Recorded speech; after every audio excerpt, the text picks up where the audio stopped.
Are you able to see it now? Yeah. Perfect. Okay, so I'll just keep it to the side. Okay, right.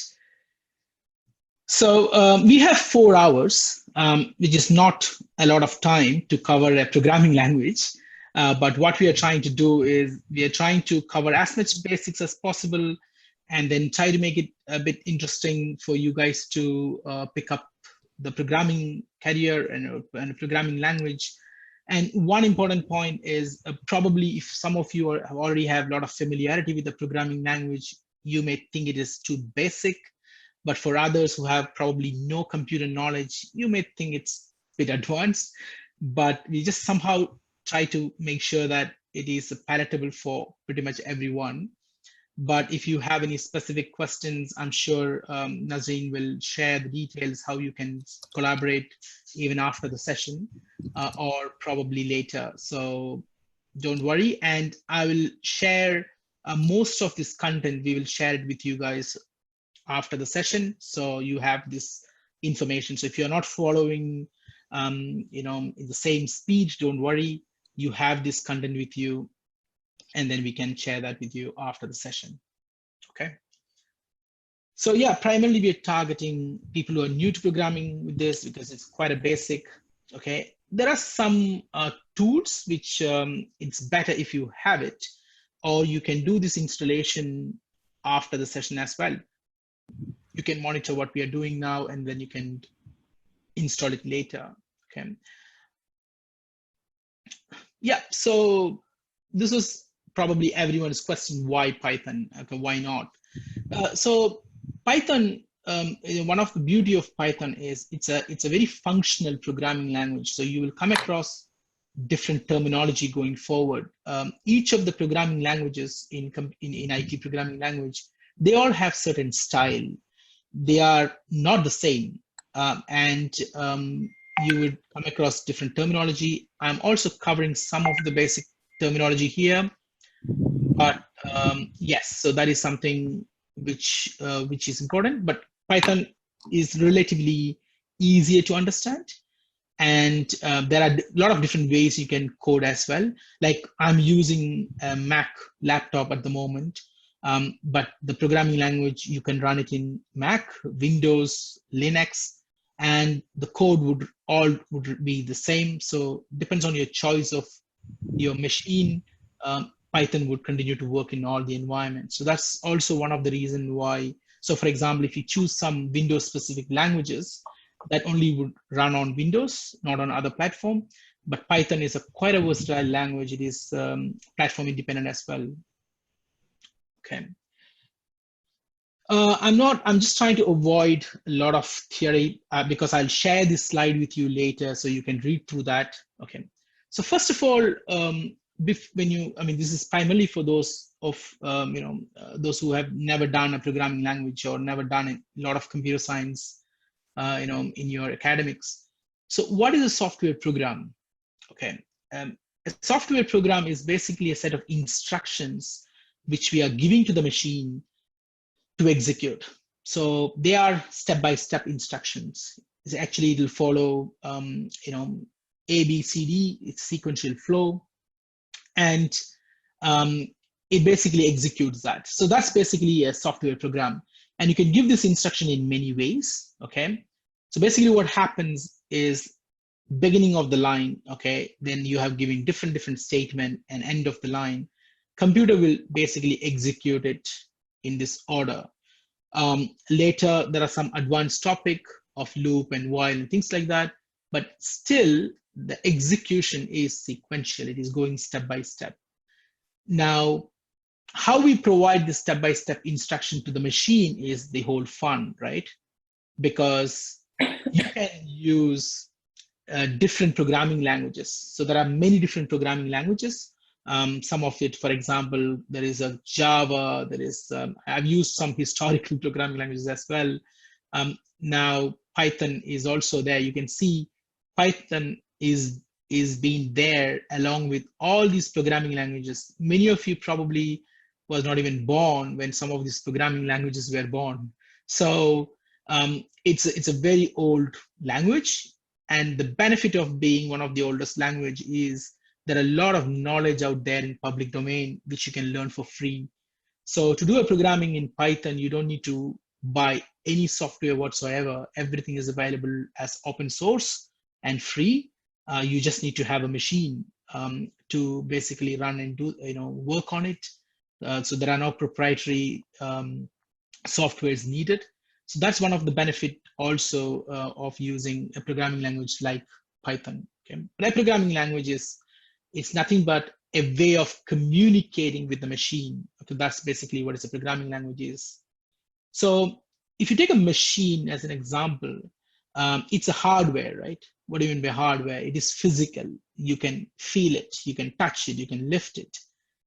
That hardware is electronics. It doesn't understand English. It doesn't understand any specific words. It only understands electronics, means what? Power has to come on, power has to go off. So to interact with this hardware, there is something called a machine language. So you use a machine language to communicate with the hardware. And machine language was too complex for anyone to use it directly. So that is why if you take 20 or 30 years, computer engineer, they used to call computer engineers. Basically they were engineers, and only those people could deal with computers. Then they came up with a higher level language called assembly language. Okay, assembly language is, it is not as complex as machine. It's a bit more English-like language, but still it was not easy enough. I'm sure if any of you have taken computer science subject, you would have come across this assembly language. And this language is very much specific to a particular hardware. So if you are using an Intel machine, then there is even Intel, you have different microprocessors. I don't know if you even remember hearing Intel x86 or Pentium processor. Nowadays, everything is Intel Core 4 or much higher CPUs. But then you have other processors as well. Like most of your phone runs a different kind of a processor, and there are servers which is running a different kind of processors. So this language is different for each of the type of processors, which means it's a complex as well. Then they created a bit more higher level languages. So the objective was, I don't want to deal with this hardware. I wanted to create a language which is more functional in nature, which is, I want to do something which solves a business problem. I don't want to deal with these machine problems. Those are higher level languages. And Python is one of the higher level language. Okay, I'm not going to get into the details of these languages, but I'm going to share the screen with you just only with the interest of time, and then you can read through this. It'll be common. Okay, so okay, now you can see once the code, okay, once you create a higher level language, it has to be compiled into run. So there is a concept called compiling. Okay, I'll come to this probably and then explain to you. A compiling is, you are writing the programming language in English, for example. Right?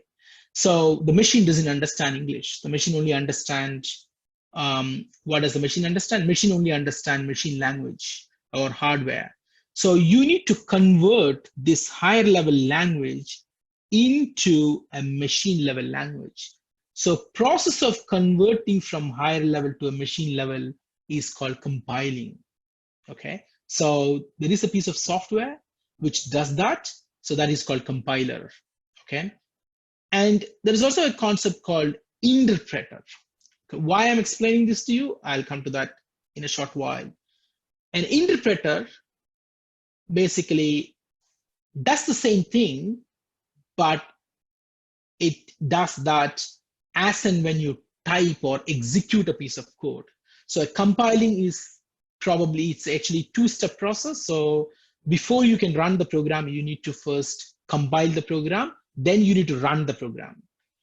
If you are using an interpreter, it basically remove that one step in between. So it automatically compiles and runs it for you.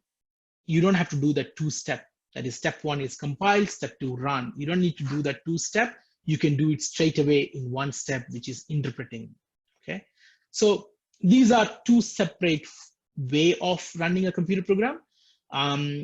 If you probably, I'm sure most of you have smartphones. Okay, at least at some point you will have a smartphone. And if you look at smartphones, you have applications in that smartphone. Same way, if you look at computer, right now probably you would have downloaded Zoom client into your computer. So those all are compiled applications ready to run. So at some point, some developer would have developed that in a source code, then they compiled it into an executable and shared that executable with you. So that is called compiled code, which is directly executable. An interpreter is something like Python. We'll show it to you, where you don't share a compiled one, you just share the source code, or you share the code itself, and it gets interpreted as and when you run it. Okay, so there are both pros and cons of that. So first, initially, I just wanted to show you the, explain you that there are two concepts, so that when some of you learn other programming languages like Java, for example, or C++, for example, it is a bit different. And Python is a bit different. So you may have this natural question, why Python is this way? So that's why Python is an interpreted language, whereby C++, Java, they are compiled languages. So this is just an example of between compiling and interpreting. So when we create a source code in Java, for example, you create a file called some name.java. And this is called source code. Then you run a command to compile it into a bytecode. So this is basically an executable code in Java. Okay. And then you use another command and you execute that particular code. So this is basically how a compiling works. If you take interpreting, if you look at Python, you have a source code of Python, which is hello.py. You directly run it because it interprets immediately. There is no two-step process. So that is why you don't have a binary file of Python basically to run. Okay. So that's how basically it works. A little bit of history. Everyone likes that. It was developed by Agaro van Rossum. It was developed in late 80s. Okay, so it's way before. Probably many of you were not born at that time. And it was primarily used for mathematics and computer science. Okay.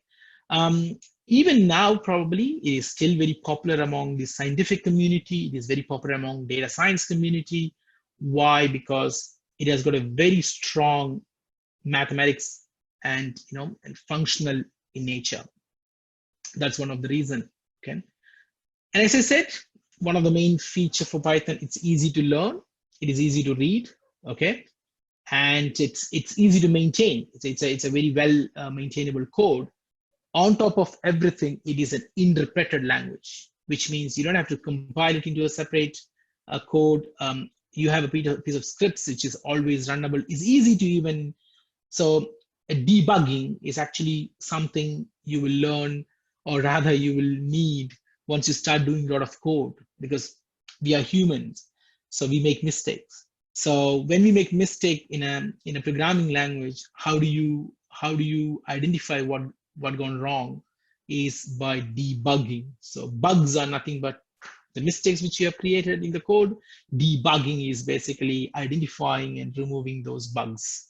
Okay, it's just different terminology. Okay, now the environment what Python can support. So anything you put any of the hardware out there in the market, everything can run Python. So there is no hardware, including Raspberry Pi, including those IoT devices. You name a hardware, I'm sure there is a Python interpreter for that particular environment. So it is one of the most widely, it's one of the most widely accepted language. Okay, So that's basically where we are. I will just quickly check if there are any questions which the team has raised, which is related to the generic, point. Otherwise, I'll just ask probably Nazreen, is there any questions from anyone which is related to the introduction? If not, we can just quickly move.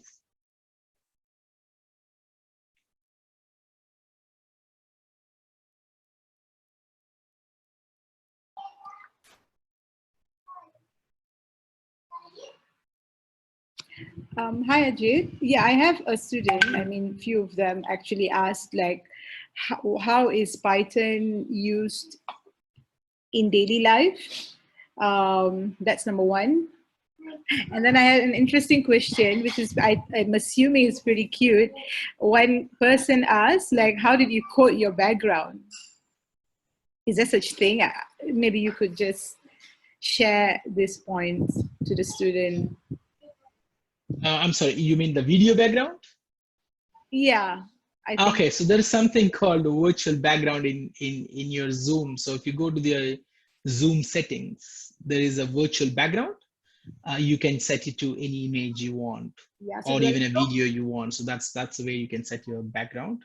There's no coding involved, right? So yeah, there's no coding involved, guys. It's just under Zoom itself.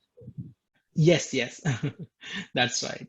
So and that is just if you are in a messy room, you just probably don't want everyone to see the mess around. So you can just set a virtual background, and that would solve the problem. So yeah, that's the settings. And Python in daily life, because Python is as I said, it's a very simple language to use. If you want to teach your kid max, or let's say for example 1 + 1 = 2, you can do that interactively in Python. It is that simple. So because it's an interpreted language, I'll get into the coding in I'm sure in a few minutes. So you can see it's quite a simple language. So you can use it for a variety of purposes. You can use it to build complex software. There are a lot of complex software is written using Python. At the same time, because it's a very basic language, it's a very quite easy to use language, general purpose functional language. You can use it for any of your normal scripting, normal activities you would perform in your computer. Yeah. Okay. So yeah, we can move on, and Nazreen, you can just watch on to any other questions. We can probably take a in subsequent session break, we can probably get into the more questions. Okay, so I said you can use it. You can use. There are a few softwares, of course, you need to run Python. You don't need all the software, but it is good to have some of this software, and I'll explain you why. Probably the first software you should install is it's something called the name probably is Anaconda. So you may be thinking why it's all wild animals, spider, Anaconda. So it is a distribution. When I say distribution, it is one of the easier way you can code in Python. Okay, so this will give you a complete development environment where you can develop this code. Okay, and Spider is basically an IDE. There are many IDEs. So VS Code, there is a Microsoft has released an open source free development kit called VS Code. It's very, very good. So I'll just show you the VS Code. So this is basically VS Code. Okay, I'm using a Mac laptop, so it may look a bit different, but it's actually the same. So VS Code is very good. So it provides you all the different options for Python if you save a file as .python. So VS Code is something which you should probably install when possible, but it is not mandatory. Okay, bare minimum.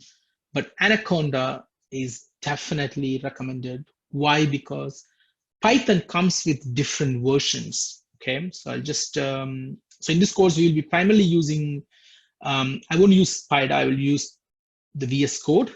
Okay, other tools I'll just show it to you, but we'll be using primarily VS Code and normal terminal and Anaconda distribution of Python. That's what we will use.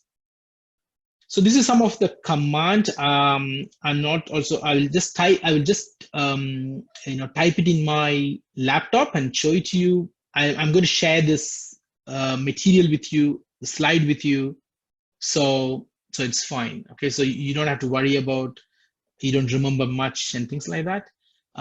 So you can download this from the internet. You can search for Python Anaconda. Probably if you just search Anaconda, you may see all snakes pictures.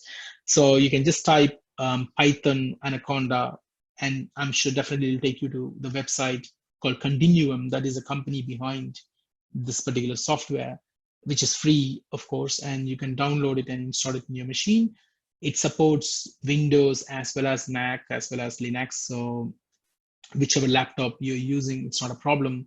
I'm sure there will be a distribution for your version of the operating system that you're running. Okay. And the reason why we are using Anaconda is also because, as I said, Python has got different versions. Okay. Yeah. So there are a lot of different flavors of Python. So immediately, let's say today you get really excited and you go and made a search in Google and you got some sample, quite a good sample source code. If you just copy the code and try to run in your computer, probably it may not run. It may give you different kind of errors. And if you are trying to figure out why it's not working, it could be primarily because of the version. So 2.x version and 3.x version of Python has got a very different syntax. So the code is not compatible between these two versions.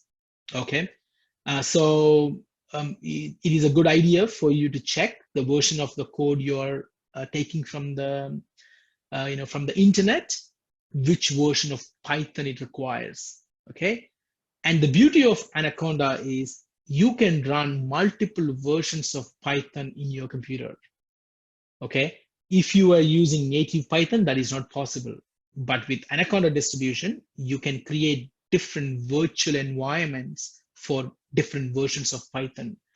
And why that is important is when you start doing a lot of coding, you probably would have done a lot of code using one version of Python. And then for some other customers or for some other purpose, you may want to use a different version of the code. So it gives you an ability to test in different versions. It also gives you an ability to maintain different versions of your code base with different Python. So that is why Anaconda is really, really important. In this session, whatever code which I'm sharing or whatever code which I'm presenting, it's created with the Python version 3.7. So that code would run with Python 3.7. So if you are downloading or if you are trying some of these examples, in your class, in your session, that is using Python 3.7. Okay. Right. So that's where we are now. Okay. So this is another aspects of programming languages. You would have probably come across this. Every time you learn a new programming language, you always test that programming language by creating a hello world program. This is just way of saying hello to the whole world in the new programming language. That is basically like a tradition in computer science. So any new programming language you learn for the first time, this is the code which typically people run. Okay, so this is called hello world program. And let us also continue the same tradition. We can run the same Python using this hello world. Okay, right.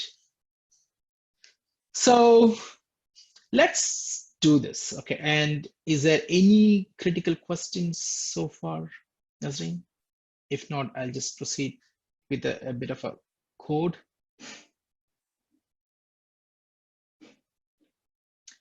Okay. So in Mac, I have a shell. So what I've done is I'm also doing it in Windows as well. I have a Windows running here. So just to show you that whatever I'm doing is compatible with both Windows and Mac, I have got both environment set up just to demonstrate. Some code, primarily I'll use my Mac, but there are certain other codes which I can run it in Windows and show it to you also. And if you have got some issues or concerns that whatever I'm saying may not work in Windows, I'll just show you the same code in Windows as well. Okay, so you don't need okay, so I have the Anaconda already installed in my computer. So how do I check whether I have the Anaconda installed or not? Okay, so I'm just, okay. So if I use the command called conda, okay, and if I press enter, it'll basically show me a set of commands. Okay, so conda, I'm giving, let's say, version. So it'll show me the version of the Anaconda installed in my computer. Okay, I can do the same thing in Windows. So I can hear conda version. It'll give me, but in Windows, you can see here the prompt is an Anaconda prompt, because normally in Windows, if you type CMD, which is the standard command prompt, the Python may not work there because of the path and other things. But once you install Anaconda, you will see one more command called Anaconda prompt. So this is the prompt which you should use for you to test your Anaconda, your Python programs. In that way, there is no problem of having different versions of the Python and things like that. And you can see here, I'm typing Python. Okay, you can see there is a Python at 3.7.0. So this is the version of the Python I have installed in the Windows, and it's basically it is the same Python version of the Python which I have. It's different. It's 3.7. Just don't worry about the subversion. That will change, depends on your OS patch and things like that. But what is important is the 2-digit. The first digit is called major version, which is 3 and 2.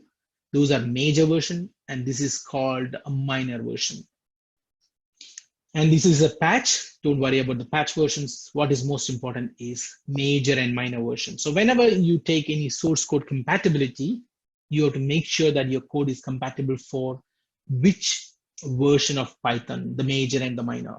Okay, and the code itself is predominantly compatible with major code. It's only the library version sometimes differ based on minor version, but otherwise the major version basically changes the way you do coding. Okay, so I'm using 3. So if anyone asks you, what did you learn, which version of Python you learn, you can say you learned Python 3. Okay, so that is a major version. If someone asks you specifically what is the minor version, then you can say 3.7. Okay, otherwise it's Python 3. So Python 2 and Python 3 are the most popular versions of Python. So that's why, and both have some difference in the way you code. So what we are trying to do, we are trying to do a hello world. And now he said Python is an interpreted language, correct? It is not a compiled language. And what is the best way to test it? I just type Python, and you can see there is a little bit of a special icon you can see here, which shows that I'm inside a Python. I'm not a default OS. Okay, I'm inside the Python. Now, what you can do is you can straight away type a Python command here. Hello world. And you press enter, there you go. It actually executed the code what you typed.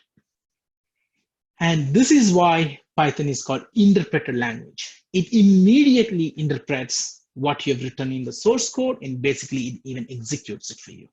Okay. Now, the interesting thing is it can do a lot of things like that. You see?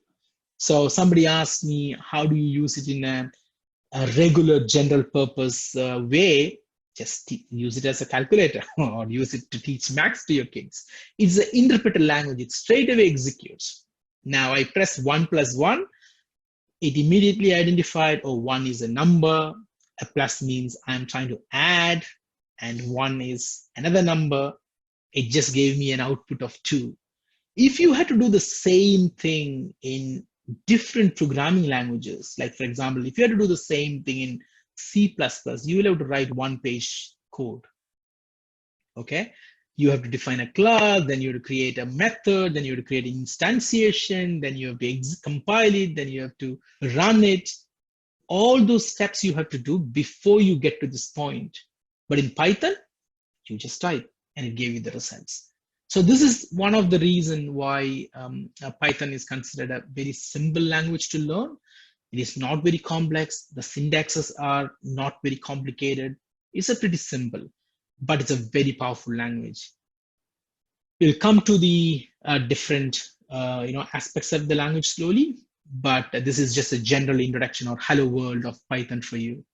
Now, of course, you need to have, you need to have, and to come out of the Python, you can just type exit and curly braces. And you can just give it open and close brackets, and it will basically close it. Or you can press Control D.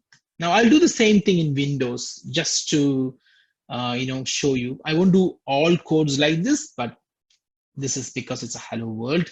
Let's do a hello world in Windows as well. Okay. Yeah. Okay.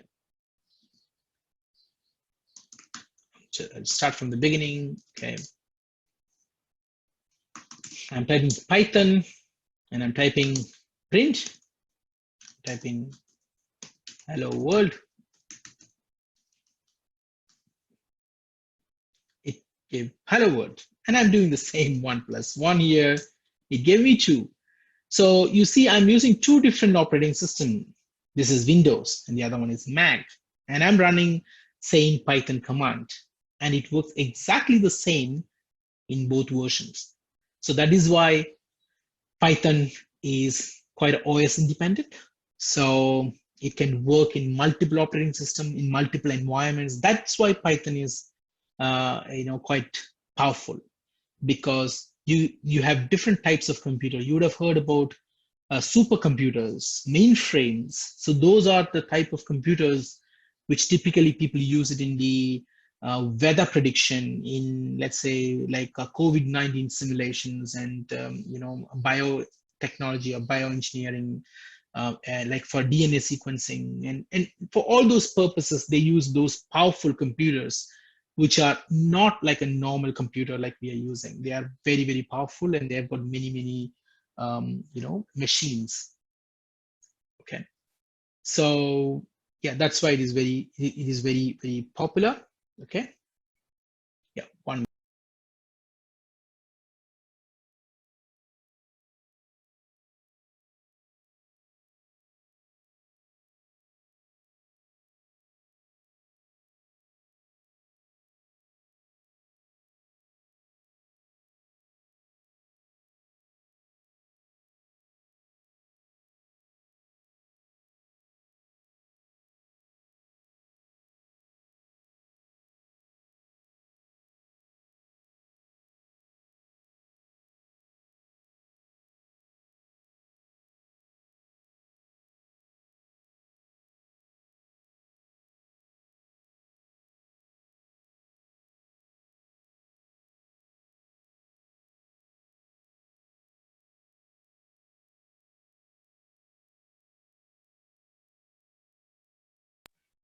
Okay, so right now what we have seen is a very basic hello world program in Python. Now let's take a break and just go around and find out if there are any questions specifically for this. Nazreen, if you can help me if there are any questions from students, which we can probably clarify. Yeah, there are quite a few questions. Okay. I'll just start with the first few.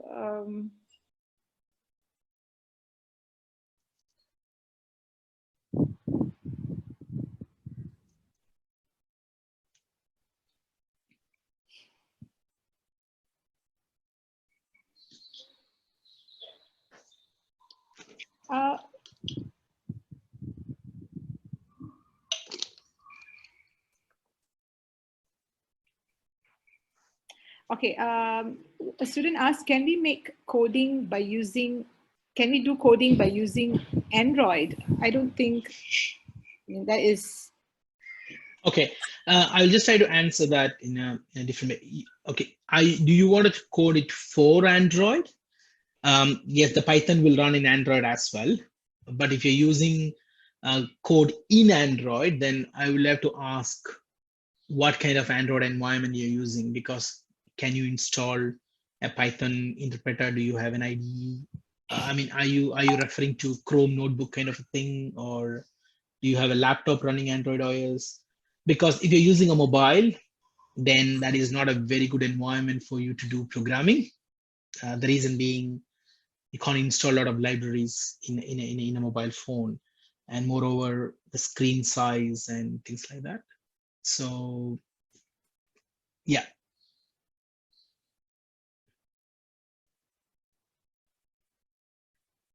Okay.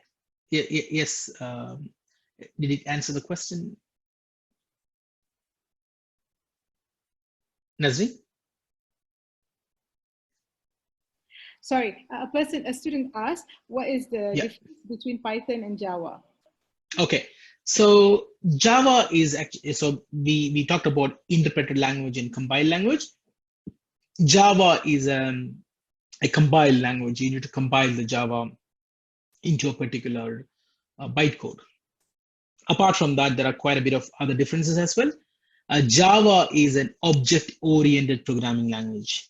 Now, without getting into more of theory, it's a bit hard to explain what is object-oriented programming. I have a session, I'll just try to cover what is object-oriented means, but Java is a pure object-oriented programming language.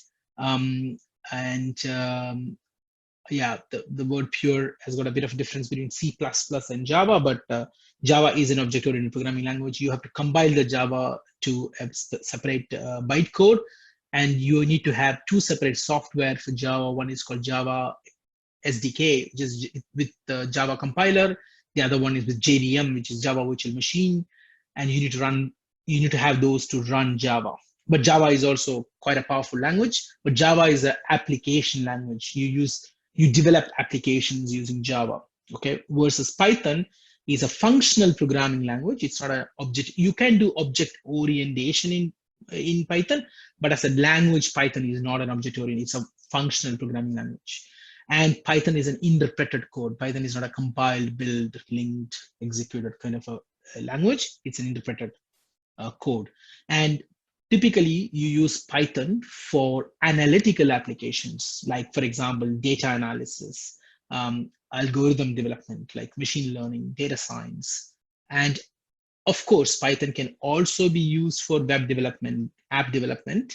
In terms of popularity, probably if you ask me 80-20 rule, 80% of the time, Python is used for data applications, and 20% of the time, Python is used for regular IT applications. Java, if you take 80-20 rule for Java, is 80% of the time Java is used for software applications. 20% of the time Java is also used for data science, analytics, model building. Yeah, that's basically the difference. Yeah.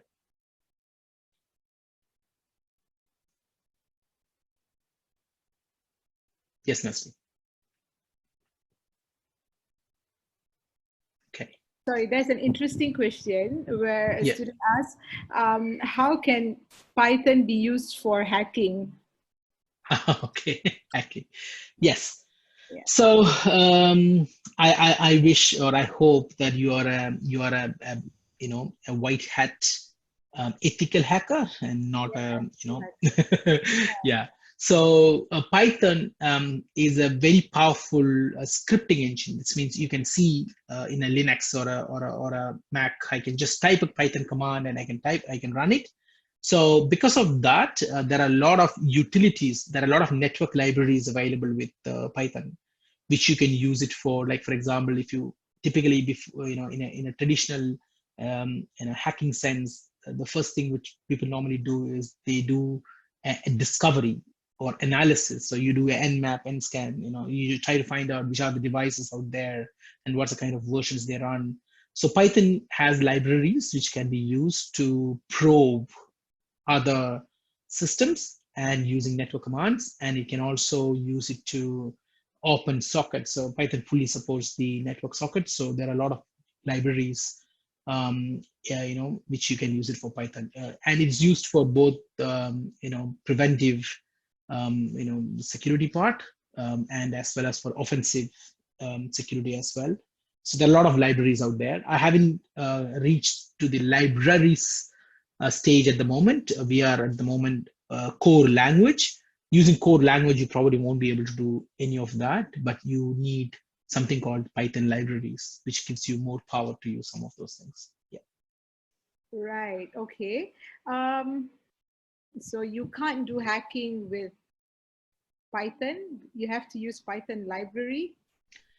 So yeah, just to answer you. Okay. So any language, any programming language comes with bare minimum commands. So the language is powerful to create more, but you have to create with the language. So Python is capable of doing all that, but you don't want to sit and write all that by yourself.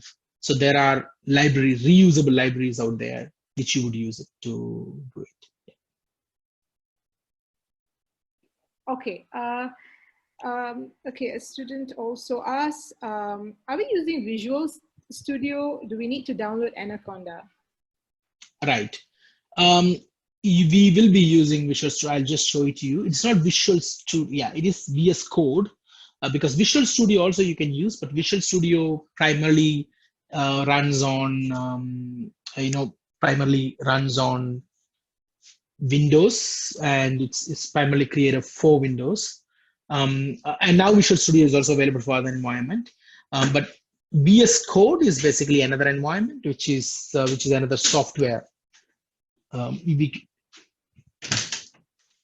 So the Visual Studio VS Code can be used. I'll be showing you VS Code. Yeah, you can also use Visual Studio. Anaconda is basically a distribution which will give you this Python example of this. So for example, right now I'm using an Anaconda version of the Python. You can see here, and in Windows also you can see here I'm in the Anaconda prompt. So this is where Anaconda gives you the Python environment. Visual Studio is for development. For you to type code. Like here, I type the code directly here. Instead, when I'm preparing a bigger programming, a source code, I need an editor or IDE. So Visual Studio is basically an IDE. Visual Studio is not mandatory, but Anaconda is mandatory for you to download. I recommend you to download Anaconda. Even if you don't download VS Code or Visual Studio, it's fine. You can use even Notepad. All right. Okay, so Anaconda is mandatory, which you recommend? Yes. Visual Studio is not, right? No, it's optional. It's optional, yeah. Okay.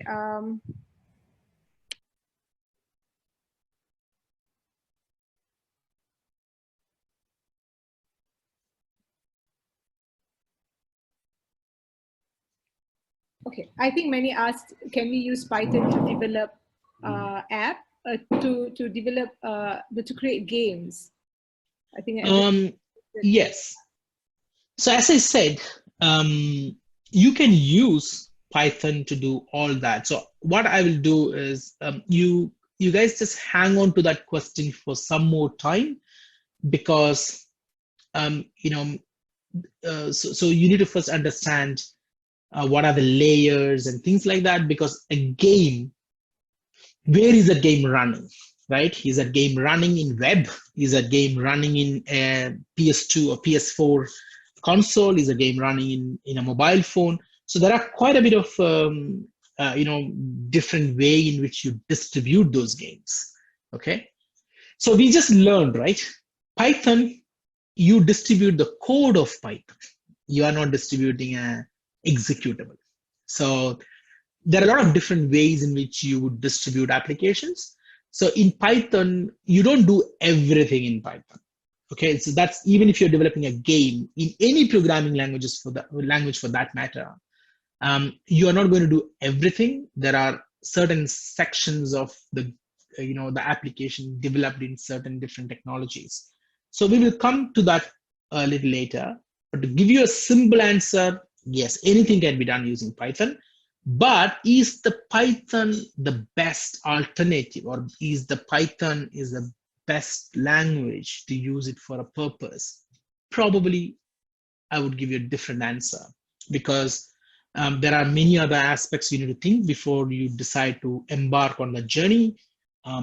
But Python would definitely come across many of the area which you want to do. For example, if you take a game and before a user start, you need encryption, for example, or you need to show an avatar, and the avatar is image. Like in Zoom, you're seeing, right?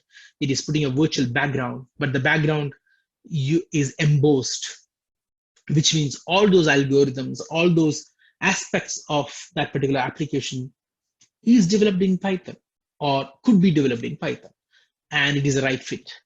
But some other aspects of that application could be developed in other programming languages. So when you get into a bigger discussion of application development, there are a few things which we need to keep in mind. Probably, at this stage, I would leave it at a higher level answer saying you can use, but there are a few other things which you have to understand before you get into any of that. Okay, right. That's okay.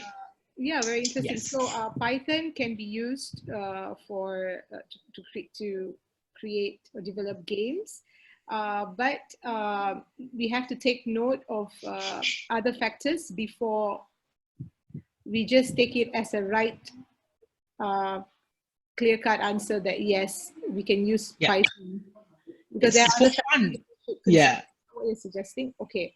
Yeah, I mean, I wasn't aware of people having interest for games, but just for fun, I have actually created a program, a simple game. I don't know whether you call it a game or not, but it is something like a funny code, which I'll share with you guys towards the end of the session. I can run it and show it to you.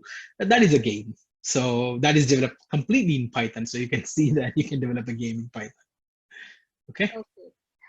I have a few, some of the students did ask about career option, where do they go after this? They need a little insight. Maybe that part, I'll leave it at the end, the Q&A session. Right. I think we'll take that to the end, yes. Yeah, so if I do not answer a few of your questions, I'm not the one who's answering, of course, the trainer is, but if I don't take note of your questions at this juncture, I have taken note, but I will answer that at the end of the session, the Q&A session. So we'll just take note of the critical questions and at the time being, and the others I leave it as a Q&A at the end of the session, right? Right. Yeah. So you guys okay if we continue, because we'll stop a little longer around 12:30. Now we just took a short breather break. So while you were listening to us talking, you can actually go have a sip of drink, or, can do whatever, fix yourself or whatever. And if you guys are set, we'll just continue a little bit for now until 12:30, which is in the next 20 minutes. You'll have a longer break. So Ajit, you can continue the session. Right. Okay. So when you start doing programming for the first time, normally we're all excited about the programming, but there are certain basic habits which it is always good to have, right? So whenever any software developer, when you develop a code, there is basic understanding you must have is you're developing this code for someone else. Yeah, of course, it is your code. Of course, you're doing it for yourself, but it is still possible your program may remain with the people much longer than you probably may remain in that role or in that company or in that organization or in that line of work. So when you start coding, when you start creating a program, it is always a good habit to start with a comments. Okay, so you need to always, so right now we just created a simple program. Rather, I didn't even create a proper program. I just typed an interactively. So here there is no way of giving a comment or anything, because this is an interactive way of executing the code. I'm only typing the code. I'm not creating any source code, right? Um, Now let's get into create the same hello world, create it as a source code, okay? So what I'm going to put a comment, what your program does. Why are you creating this program? What particular line or section of code? So if there are, if it's a very big program, some section of the program may be doing something different. So it's good to put that. Why you choose to do something in a particular way. Okay, you will often come across this when you are an IT developer, or when you are in any job for that matter. Always someone new would come and ask you why you did it this way, why not the other way? Because one problem can be solved in many different ways, but you chose to solve it in a particular way. So people may want to know. Common sense sometimes is not very common. So it is a good idea that you write what was going on in your mind at that point in time and why you chose to do it in certain way. It is better you put it as a comment in your code. So when someone else is reading it, they will understand, okay, so this is why you did it this way. Now the circumstances have changed, so we are probably going to change it. But at least people would not blame you for doing it in certain way, but because people understand the rationale behind you making that decision. Anything that might be helpful for others to know or understand is also very important, that you put it in as a comment in your code, because most of the time we ourselves will forget. So let's say you're creating hundreds of programs, okay, and after 1 year, after 2 years, somebody is calling you and asking you, hey, what's happening in this code? We don't know, why is it happening this way? When you open up that code, you probably won't remember half of that code, because you've been doing a lot of other codes. So even for your own sanity, it's important that you put a comment, so that when you come and open up that code later, you would remember why you did it in a certain way. Okay, so in Python we have hash to indicate comments. So hash is called a single line comment. Okay, there are other group comment which I'll come to a bit later. Now let's do this. Somebody is drawing. Okay, yeah. So okay, so that's basically annotation. Okay, right.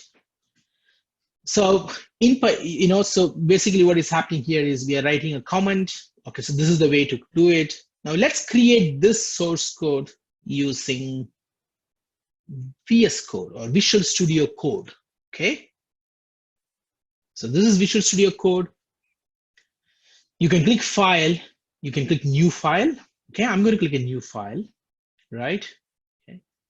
Now what we are going to do here is just do what I have here in this slide, just to be easier, right? What is this application? So we gave some idea behind it, right? Okay. Okay. This is my first hello world program in Python. Okay, create it for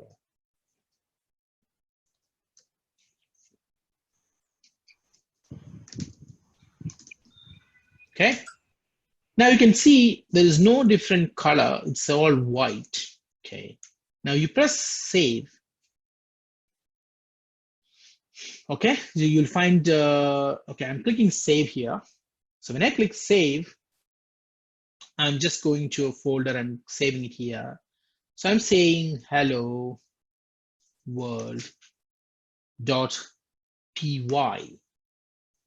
Okay, all Python source code are saved with the extension py.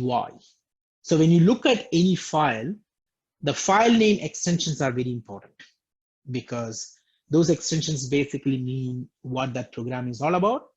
If when you see a .doc file, you know it's a Word document. Same way when you see a txt file, you know it's a text file. So same way, A Python source codes are written with an extension of a python.py. Okay. Now I'm clicking save. Okay. Now the moment I click it as save py, you can see VS Code has gave you a different icon here, which means the VS Code identified that you are writing actually a Python program. It is not a simple text file. So this is the power of IDE, Integrated Development Environment. Okay, so the VS Code gives you that ability. And also you can see a green button, run. So because it's a Python file, you can see this. If I go to a text file, okay, and if you look at the whole, okay.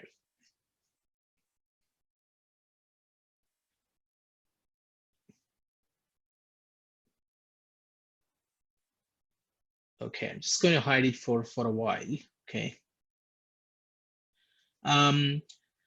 If you go here, like for example, if you go to this untitled one, you don't see any run there. Okay, why? Because it's not a Python program. So the VS Code actually understand that it's a Python program and it gives you all these things. That's why, and you can see the color has changed to gray because it's a non-executable code. Okay, and here you can give, okay, created by, you can say, you can give a name, and you can give any other information, right? So for example, command display. So this is just basically, it stops there, right? Now what I'm going to do, I'm just going to type here, okay, print. Now you see, the moment I type print, I'm getting context sensitive help. So this is also one of the reasons why we are using an IDE and not a text editor. If you use normal text editor, if I go to untitled one here, and if I type here print, nothing happens. Why? Because VS Code is thinking that this is a text file, so there is no context sensitive help for me here. But when I type print here, see if I type print, it is showing a small mark and it says undefined variable. Okay, so this really helps as a developer because all a typical spelling mistake which we as humans we always make, the basically VS Code detect. If you expect something to be a command, it has to be a command. If it is not a command, then VS Code will show you that it is not a command. So the commands are color coded in blue. So the moment if something is not blue, you know it's not a command. Okay, so it'll help us, and it also gives you a little help, saying in print you can pass all these values. Prints a value to a string or to a sysstd out. Don't worry too much about this text. You will learn slowly, but this is to print. Okay. Now here we did that. Okay, so we just basically gave a hello world, right? Hello world. So this is exactly the code which we wrote, correct? Now we are saving it. Now the difference is, okay, I'm going to give you, okay, hello line prints hello world in sysout or screen. Okay, you probably don't have to write it for this line because every Python programmer would know, but this is just an example how you would document your code or comment your code as a best practice. So if there are something important which you must write, you should put a comment and write about it. Okay. Now let's see. I saved this program, correct? Now I'm not going to use it immediately. I'll just use this later. Let's go back to our same terminal. Okay. Now, if you look at, I'm in Mac, of course, so that's why you're probably seeing a different screen. Don't worry about it. You are seeing a program called hello world.py, right? So this is the Python program we have created, right? So we are going to run. How do we run this now? Or how do we interpret it now? Because earlier we gave Python and we pressed enter. and then we gave the code inside this interpreter, right? Now it's a bit different. Now, whatever I have to write, I've already written it in that file. I don't want to repeat it one by one here. How do I run that? Okay, so I'm exiting out of this. I'm typing Python space hello world.py. So I can provide the entire Python program as an input or as a parameter to the Python command, and I can press enter. You can see there is an output, hello world. So this is how you typically run your Python source code, Python program. Now, if you look at what we have done, we have created a program, a source code using VS Code. I just saved it as a file. I just came to the terminal and executed it. There is no other step. There is no compiling the code. There is no building the code. There is no different command for compiling. There is no different command for running. It's all single command, Python. That does everything. All magic is done by Python. Now, if it was Java, you would have used Java C to compile the Java program. Then you would have used Java to interpret the Java program, or rather to execute the Java program. Here, none of that needed. It's just Python, and you just provide the file which you just created, it will execute. Okay, so this is the reason why we say Python is very simple.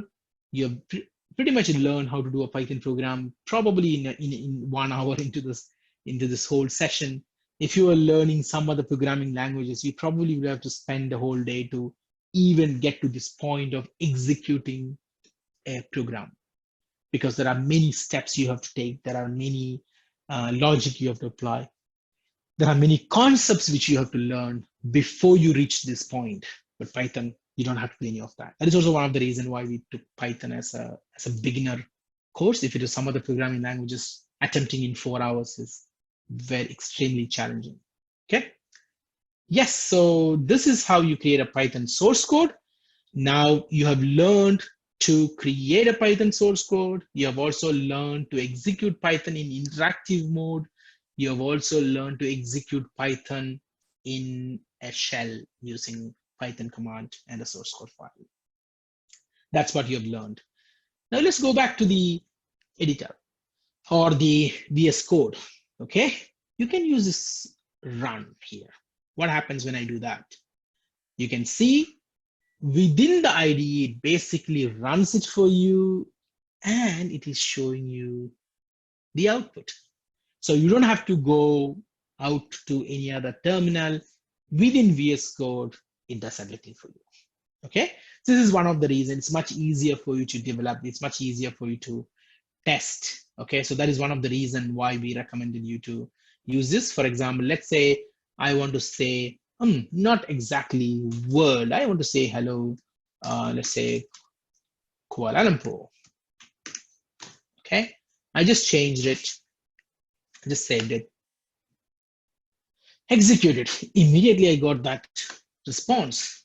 Okay, so it's all there. So it's much easier to do it in an IDE. IDE is integrated development environment. Everything is integrated in one environment. That's why it's called IDE. So I would strongly recommend for you to install this software. But before you install the software, you must install Anaconda. So if you are going by order of execution, it would be you first download and install the Anaconda Python in your computer, then you download and install, okay, VS Code. Okay, that's basically how you start with. Right, and with this, I'm going to just put a pause for Python for some time. I mean, sometime in the sense, I just want to start with another topic. And why I'm talking about this topic has got nothing to do with Python. This topic is all about software development. If you wanted to become a software developer, no matter what programming language you choose to use, no matter what type of application you choose to develop, web, games, or console, or IoT, or whatever you decided to go with, this particular concept which I'm trying to explain is the most important, because it's called Git. Git is actually source code version control. You probably won't understand what does that mean immediately. See, when you have to distribute right now, for example, in this class, okay, right. So in this particular class, I have, each one of you. Okay, I'm just trying to show the floating menu control. You can see here there are about 79 participants, right? If I develop a code and if I have to share that code with 79 participants, how will I share that code? You may say that you can email it, you can zip it and email it. Yes, but what happens? Let's, for example, if I share the hello world code, okay? What happens if I want to share the hello Kuala Lumpur code? Every time I change any line in this code, do I need to copy? Do I need to zip it? Do I need to email to 79 people every time? Can't we have a better way? That's exactly is GitHub, or rather that exactly is Git. So Git is a way where all the developers, when you develop your code, you upload or you record or you store it in a place. And then anybody interested in that code, subscribe to that particular code. So everyone collaboratively work. How we are using Zoom now to collaboratively learn. Git is a collaborative way of developing a software application. So there are, if in your team, if there are 10 software programmer, all of you guys work in the a Git repository. Each one of you can program at your own pace. And when you're done, you can check in the code into this repository, and then anyone else who is interested in that particular code can check out that code from that repository. So that is why Git is a very, very popular tool. And GitHub is actually an open source repository of Git. Okay, so Git and GitHub are two different. Git is basically the technology to manage your source code, and GitHub is actually a website which helps you to share the code with others free of charge. Okay, so that is basically the difference between GitHub and Git. There are many other version control systems like Git, SVN and CVS and stuff like that. None of them are relevant at the moment. Pretty much everybody has moved to Git. So Git is a source control which you should probably be aware of, or you should probably learn. And GitHub, there are many other sites like GitHub, like Bitbucket, like Visual Studio, or online and stuff like that. But for any open source project, which you want to look, if you want to search for, let's say you're interested in a Python game, you can go to Google and search Python game GitHub. Okay, I'm sure you will find a lot of free code which people have created, which people are sharing it for free. That will be in GitHub. You can just download that code. You can just run that code. You don't even have to develop. Okay, so that's basically is what GitHub.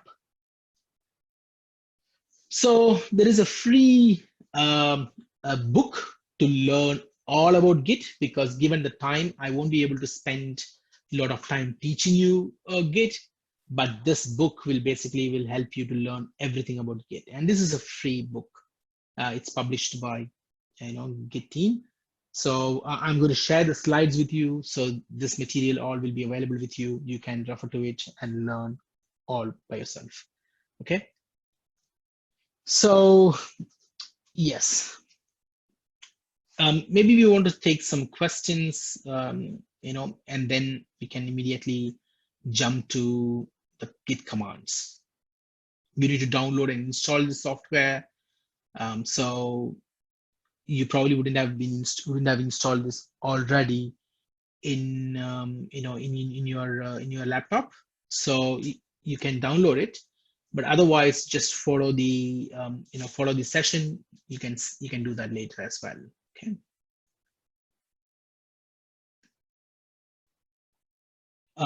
Nazreen, is there any questions which we wanted to answer at this stage? maybe about VS Code, or maybe about the source code command, or even at Git at high level. Okay. Okay. Hi. Sorry, Ajit. I just want to inform all the students. Just mute your audio and disable your video. Okay, so it's easier, so we don't have lagging sort of issues. Okay, questions. There are quite a number, Ajit. Okay. What is the function of Stack Overflow to Python? Oh, function of Stack Overflow. Yeah. Oh, function to Stack Overflow.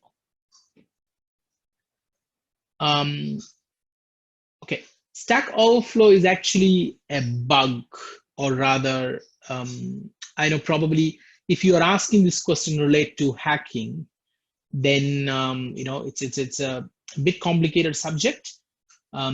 So you don't directly or buffer overflow.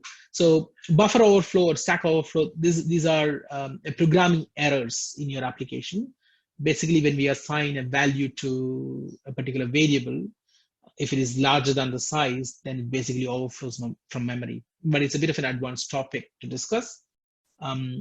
Yeah, so I think we should move on to the next question. We haven't declared variables or anything of that sort, so probably it's a bit early to get into that topic of discussion. Yes, Nazri, next question. Yeah. Okay, just give me a moment.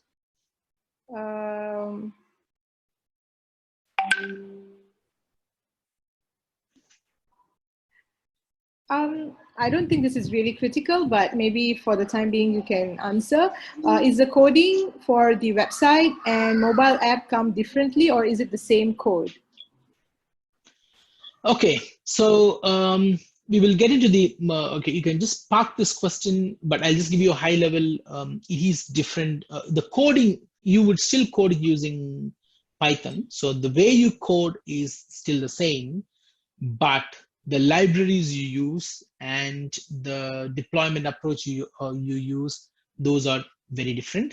So that's why it's probably better to have that discussion after people understand what is web development. But the language is the same, so it's still Python. So once you learn the language, you can code it for everything. It is exactly the same. Yeah.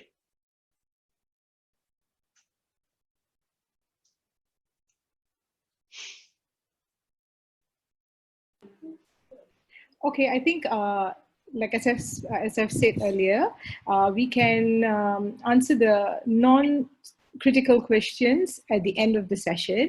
But Ajit, is it okay? And guys, we will be taking a short break right now. Okay. Is it okay, Ajit, with you as well? Yeah, it's fine. So maybe some of you can just visit this website, github.com. This is what I was talking about. You can sign up to create a free account for yourself. Okay.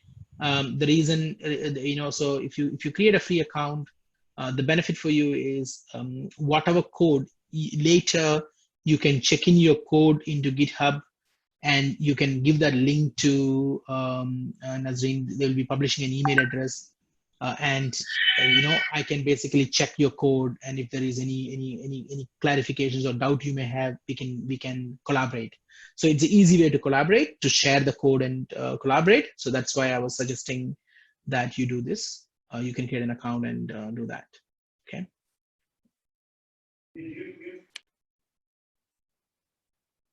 Yeah.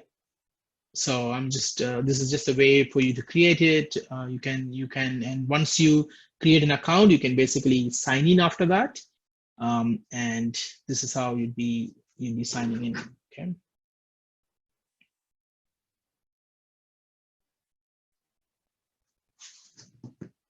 Yeah.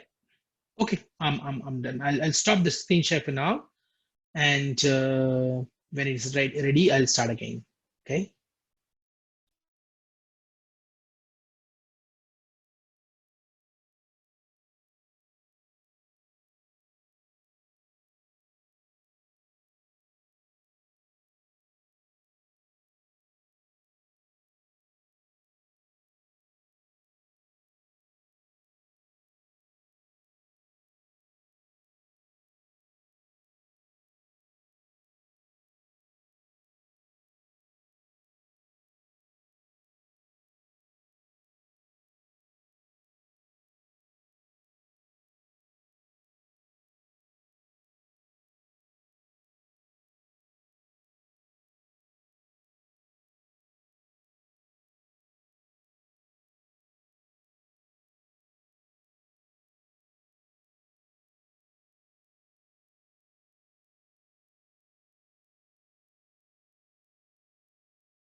Hi guys.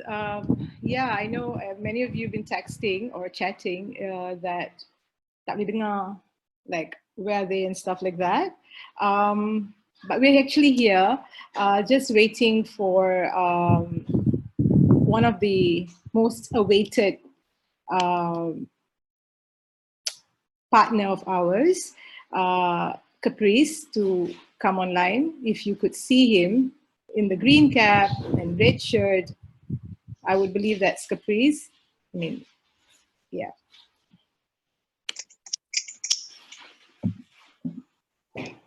Hi, So hi, assalamualaikum. Caprice. Yeah, Waalaikumsalam. How are you? How are you? Yes, fine. You. How are you? How's the class coming along? Till date it's good. I hope the students are. How many people do we have today? I think we have around an average of 80. Alhamdulillah, alhamdulillah. Yo, I'm seeing the text. Hello, Cat from Zul Fazli, Suhaida Liana. All right, yo, nice to see everyone. Alhamdulillah, guys, thank you so much for joining. Thank you so much for joining the first class of Kaki Code. I'm very excited. I know it's a very heavy topic. Topik dia sangat-sangat berat, tapi insyaAllah. Haikal, how are you? Haikal, I see you guys. What is on the news today? Today we're talking Kaki Code. All right, guys. First of all, so everyone can see me? Cool. Assalamualaikum. Once again, thank you so much for joining the first class of Kaki Code. I'm very, very excited. As you guys know, Caprice started my career dalam bidang music. Tapi not many people know this, but I used to love hacking people's computers zaman sekolah lah, zaman sekolah. Ingat tak zaman ada pasar malam? Pasar malam, they would sell all the CD how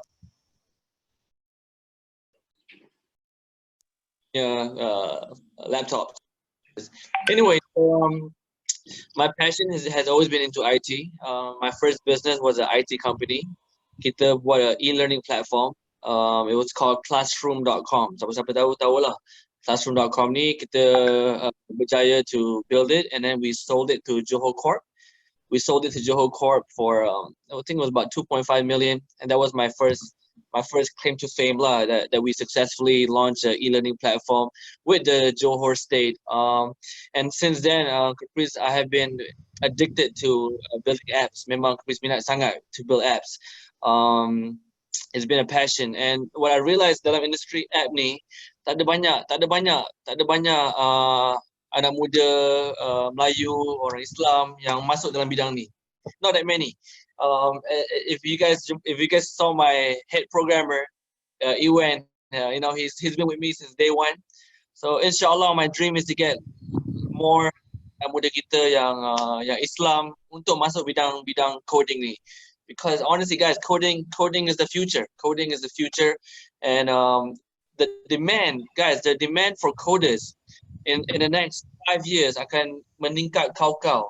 Sekarang dengan musim COVID ni, the demand for apps. Kalau Caprice bagi tahu korang berapa syarikat dah call Caprice untuk buat apps, memang terlampau banyak orang nak buat apps sekarang sebab semua sangkut kat rumah. So Caprice pun kita tak cukup kaki tangan. I only have 7 programmers at one time. I only have 7. I wish I have 20 programmers at one time. Kalau Caprice dapat 20 programmers, Masya Allah, we can build more. So thank you so much for joining me. We did selepas classroom.com, I fell into depression. In my depression, my friends told me pergilah cari Tuhan pula. So from there, I told myself, okay lah, this is about time for me to learn how to mengaji properly. So then I learned how to mengaji, tapi melalui Jawi, Rumi, with the English translation, and then we built mengaji.com dalam masa 3 bulan. Masa gila lah. Kerja kita memang selalu buat kerja gila. In 3 months, we built mengaji.com. We launched the app bulan puasa 2 years ago, and until today, we have 400,000 users on the app for free. Kita tak promote pun, kita tak buat marketing apa. It just went viral by itself, and masya Allah, it's been a great journey. Tapi mengaji.com pun dah stop sebab kita tengah upgrade to Al-Fatih OS. Siapa-siapa yang follow me on IG, you guys know that I'm launching a new app called Alpha OS, where kita combine semua apps kita buat selama ni, seperti macam Salam Jodoh, Islam Pro, Umrah Loka, Mengaji.com, all in the one platform. It's very crazy. Inshallah, this will be the new app that can inshallah bantu the ummah and bantu kita bulan puasa nanti, inshallah. But the main point of Kaki Code, which is a dream for me, has always been, I want to get more people like you. I want to get more people like you to join me in this journey. You guys have to join me. You guys have to learn. Ni Muslim Corona ni, they're stuck at home. It's the best time to learn. I'm not a coder. My programmer Iwan is my head of project. Tapi Caprice minat design. I do design. I love to design. This is what I do. The way it works is kalau coder gempak, partner dengan designer gempak, idea gempak, insyaAllah boleh jalan. Not many coders boleh fikir how to code with a design, but you guys are a key player dalam bidang ni. Sangat penting. Dan Caprice doa insyaAllah dengan, if you know Nazrin, she's been in this business for a long time. Nazrin, how long total? Over how long? You would say how long, roughly? Yeah. How long have you been? Yeah, we've been here for the past 10 years. Yeah. MashaAllah, 10 years. And guys, like you guys know me, in any business, you must learn from the best. Nazrin has been running the business for 10 years now, 10 tahun dah. And alhamdulillah, she's doing very well. I know this for a fact because my programmer sendiri pernah kerja dengan Nazrin, and it's a huge honor, guys, for me to work with them. I can't wait for you guys to join me in this journey. Alhamdulillah, thank you so much for joining the first class. Yes, exactly. Thumbs up, Nazrin. MashaAllah, look at that, like a woman, a Muslimah, successfully, 10 tahun in the business, very successful. I'm learning from her. I'm learning from her as a business. I'm just sharing my passion with all of you, and inshallah, I hope all of you can join me in this journey and look up to Nazrin as being this one of the pioneers, for me, pioneer and a benchmark untuk kita capai, inshallah. That's so kind of you, Aris. Okay, yeah, I actually continue with the class. No, actually, before you leave, I want to say that, like from us, we are so grateful that to have met you, and you are I think you have Caprice, as everybody know, he has this unique features. I think of course it's uniquely blended. Not every artist is a technopreneur. I hope I pronounce it correctly. So he has this IT mind, and also he's an artist, and he's very passionate in helping the community, as how we term it as Ummah. And I believe that with that quality that he has, that's one of the main reasons we wanted to work with Caprice, because he has great passion and a great combination of talent, fame, IT thinking. So I'm just forever passionate and Langa. But Nazrin, you are the core of the academy and the foundation. You know, Nazrin, how many people have you given jobs to? Juju, just let the audience know, how many people have you placed? Yeah, we have done so many programs, like up to 200, an average of 200 students that we have placed, fresh graduates from public universities. Alhamdulillah. Yeah, in Alhamdulillah. a sort of position in big companies like Accenture, YTL, with an average salary of 3,000, 3,500. Junior programmers. Of course, it doesn't come, I mean, it's not only our sole effort. We have partnered with Crowd Hired, our placement company, which they've worked really hard to place all our students who attended programming courses, security courses with us. And Alhamdulillah, they're all public university students. I'm highlighting public university for a certain reason. I'm not going to mention why, but yeah, public universities, all they got a job and with great pay, great position. So now with with Caprice and with the formation of Kaki Code, inshallah, we hope to achieve even more. And today is just a start. Yeah, today is just a start. Yeah. I just can't wait. Nazrin, I can't wait for us to, inshallah, if you guys go for the full program, kalau korang masuk the full program, we're gonna build apps, we're gonna build games, we're gonna do some crazy things. But the most important for you guys is obviously dapat ilmu tu lah, dapat the ilmu, and inshallah if you guys join the program, complete the program, inshallah dapat kerja dengan syarikat gempak lah, syarikat Caprice kecil je, but we love to do what we love to do. Yeah, but Faris, you don't want mashallah, thank you so much, Nazrin.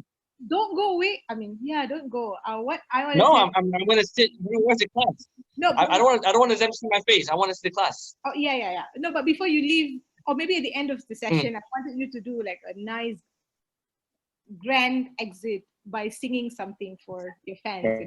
You know? No singing. They're saying motivate, guys. The biggest motivation. I don't need to motivate you guys. I just saw someone say, please motivate, guys. I don't need to motivate anyone, guys. If every day korang fikir macam ni, apa yang I boleh buat hari ni, yang I boleh lagi improve dari semalam. Tak kisahlah dari segi hari ni I akan baca lebih buku, atau hari ni I akan baca extra surah hari ni, atau hari ni I akan jogging extra hari ni. Do whatever you can hari-hari untuk improve dari semalam. Faham tak? Do whatever you can to improve who you were semalam. Kadang-kadang kita duduk leka je, kita relax, kita tak nak, kita fikir nak improve ni susah. Actually nak improve ni sangat senang, paling senang. Buat apa-apa sahaja yang boleh buat korang lagi gempak daripada semalam. Even if it's 1% is good. Even if it's 5% is good. Kalau semalam you baca buku dua page je, hari ni korang baca 3 page. Kalau semalam korang baca Quran 1 surah je, hari ni you baca 2 surah. That's already improvement. You don't need someone like me to motivate you guys. Korang tengok cermin hari-hari, tengok cermin je hari-hari. Sebab cermin ialah korang. Tengok cermin and tanya diri, okay, hari ni I akan buat apa untuk jadi lagi gempak dari semalam. Tu je, just tengok cermin tiap pagi. That is what I do every morning. Every morning, Mamak Poyo ni, tiap pagi Mamak Poyo ni tengok cermin. Hari ni I akan buat apa untuk jadi lagi gempak dari semalam. Walaupun sikit tapi improve, insyaAllah. That's it, guys. Alright, guys. I nak tengok kelas sekarang. No more watching my face. Thank you for joining. Nazrin, mashallah, thank you. I want to see the class now.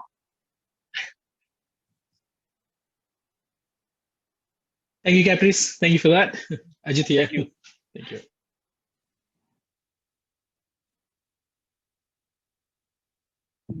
Okay, so guys, we will continue with the session with Ajit.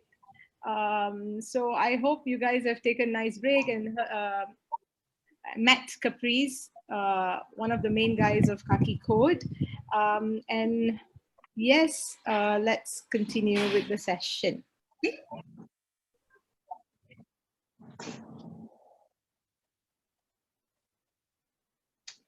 Right.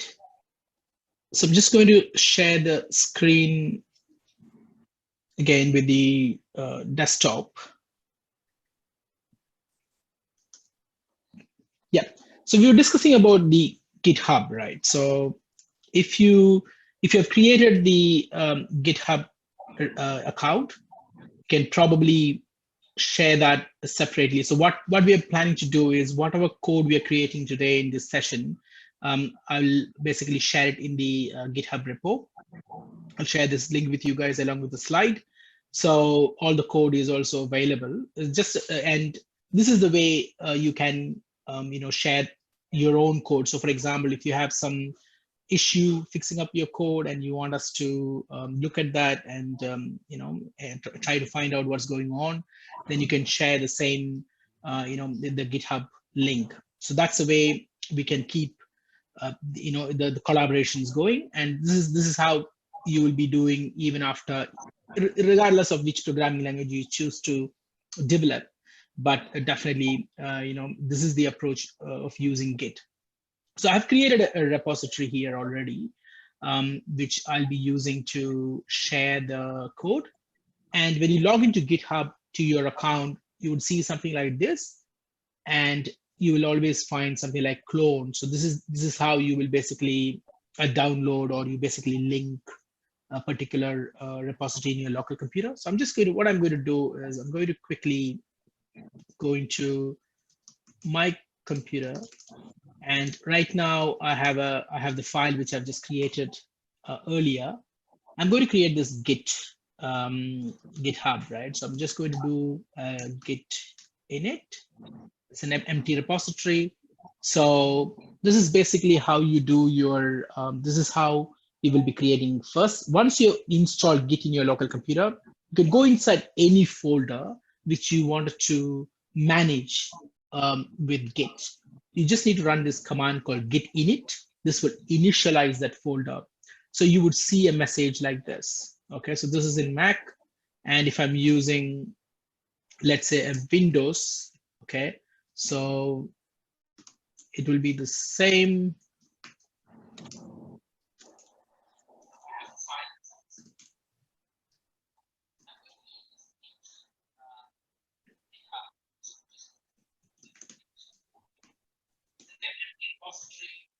So this is basically how you do your, okay, and I can create a folder here. I can use the command git init, so you will see the same message. So regardless of in which environment you are, you would basically see the same message, from Git. So that's basically how it will be done. And once you have the code, yeah. So once you have the code, you can push it, right? So this is the Git. So I'll go back to the slide. You can add a new file. So there is a command called git add whatever is your file. So you can say git add, what is my file name? It is helloworld.py. I'm saying helloworld.py. Okay. Either you can give a file, or you can also use a command called git add, and you can give a dot. All the files in this folder will be added. Okay, so this will basically add all the files. The next command which you will give is git commit. So I'm going to share this slide with you, so don't worry if you're not fully following it. This slide will be there with you guys, and you can practice on your own. So basically, this is how we are going to add, commit. So whenever you add something, you have to commit.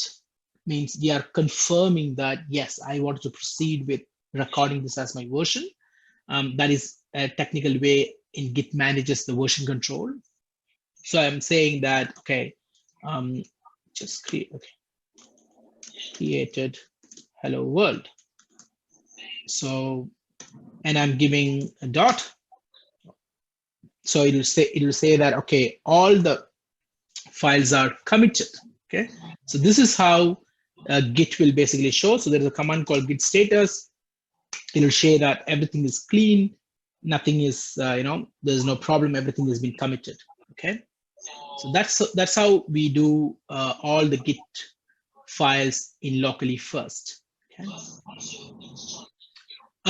There is a file called git ignore. This is basically to download, or to basically get all the files from a remote place. So I'll show you how you can do this. I'm not going to get into the details of the Git, but basically what you can do is we can, I'm going to change this slide a bit. I'm going to put the new Git repo, which I've just basically created here. So for this particular class, I've created a Git repo here, which is Python April 20. Okay, so this is basically the repo which I'm going to use. Okay, I'm going to also use the same here.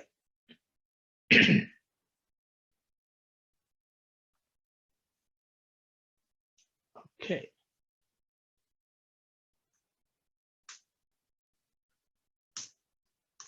So basically what happens is we can pull a repository from the GitHub using this command called git pull. Okay. So this would basically create it as a new, all the files in the server will be downloaded. So let's test this command. So I'm going to use this, I'm going to paste this command here. Okay. So you can see here, I'm doing a git pull. It basically downloads all the files. Don't worry about many of the messages at this moment because it is giving, the fetch. And there is also a command here called git remote. This will basically link your local repository with your server repository. Okay, so basically what it is doing is it is basically linking your local repository with the server repository. So if you come here, you don't see any files in this website. I'm just refreshing. There are no other files other than these 3 files here. And I'm using the command called git push origin.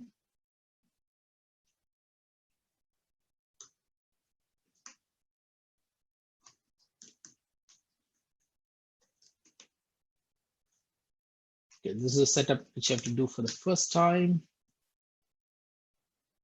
Okay, that is because we have already modified the file. So that's basically the reason why it is giving this error.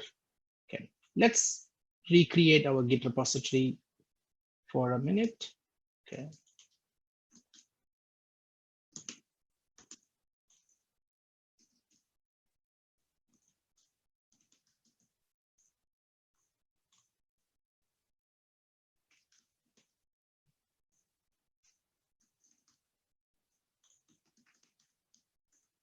I'm creating a folder called codebase. I'm going to codebase here. I'm running this command git pull, git clone, let's say, for example, git clone. I'm cloning this repository for the first time. So this is a step to clone the repository. So it basically downloads and clones this repository. Now, this will have all the files which I have created in the server. Now, what I'm doing is I'm creating my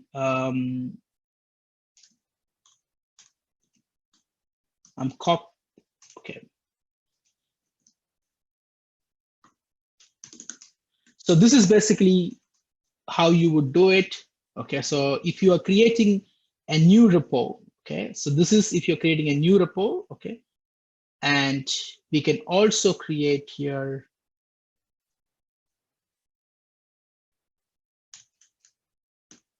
Okay.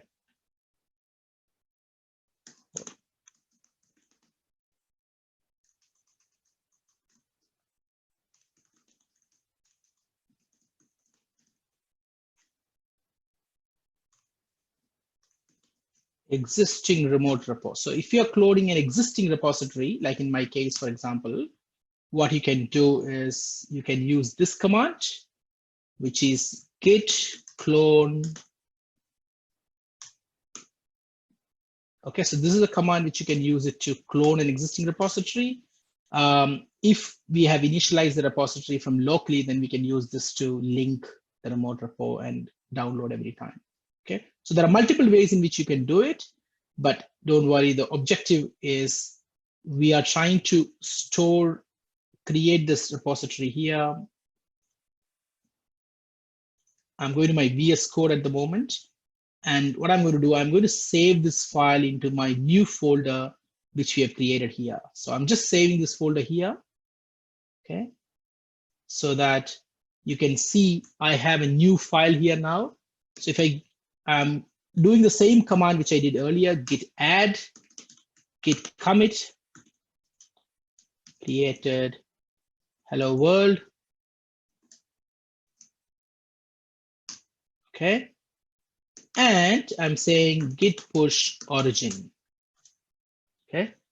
So in this case, what happens is it actually pushes the file to the website, to the server. So now you can see here, the file which I've created, hello world.py, is now in the github.com.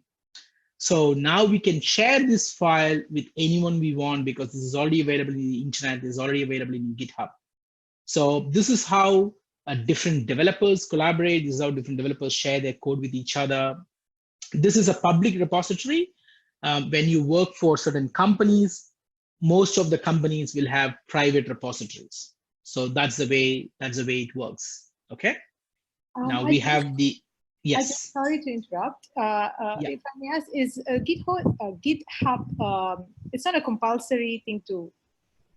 It is not a compulsory thing. It is not mandatory. Again, this is, you can download it later. So this is, so basically what you can do is if you just go to github.com, if you just go to their website, okay, I'm just going to their main website, okay. Because I have logged in, it is showing all these things. I'm just going to sign out. If you just go to GitHub, you will see something like this, okay. Now, this is how a GitHub works. So same way you have a website called, okay, so you can do download Git for Windows, for example. So you search this in your Git, in your Google, okay? So you can go to Git downloads. So this will give you the downloader for Windows, Mac, Linux, whichever operating system you're using. This is Git. So I'll go back to my slides again. If you remember the slide which I've just explained earlier, Git is basically the version control software. Okay, so this is the software. So Git is the software. GitHub is basically a website which is free of charge provided by GitHub to share the code you have created with others using the Git version control. Okay, so you can use Git locally. So for example, whatever I did until push, everything else is local.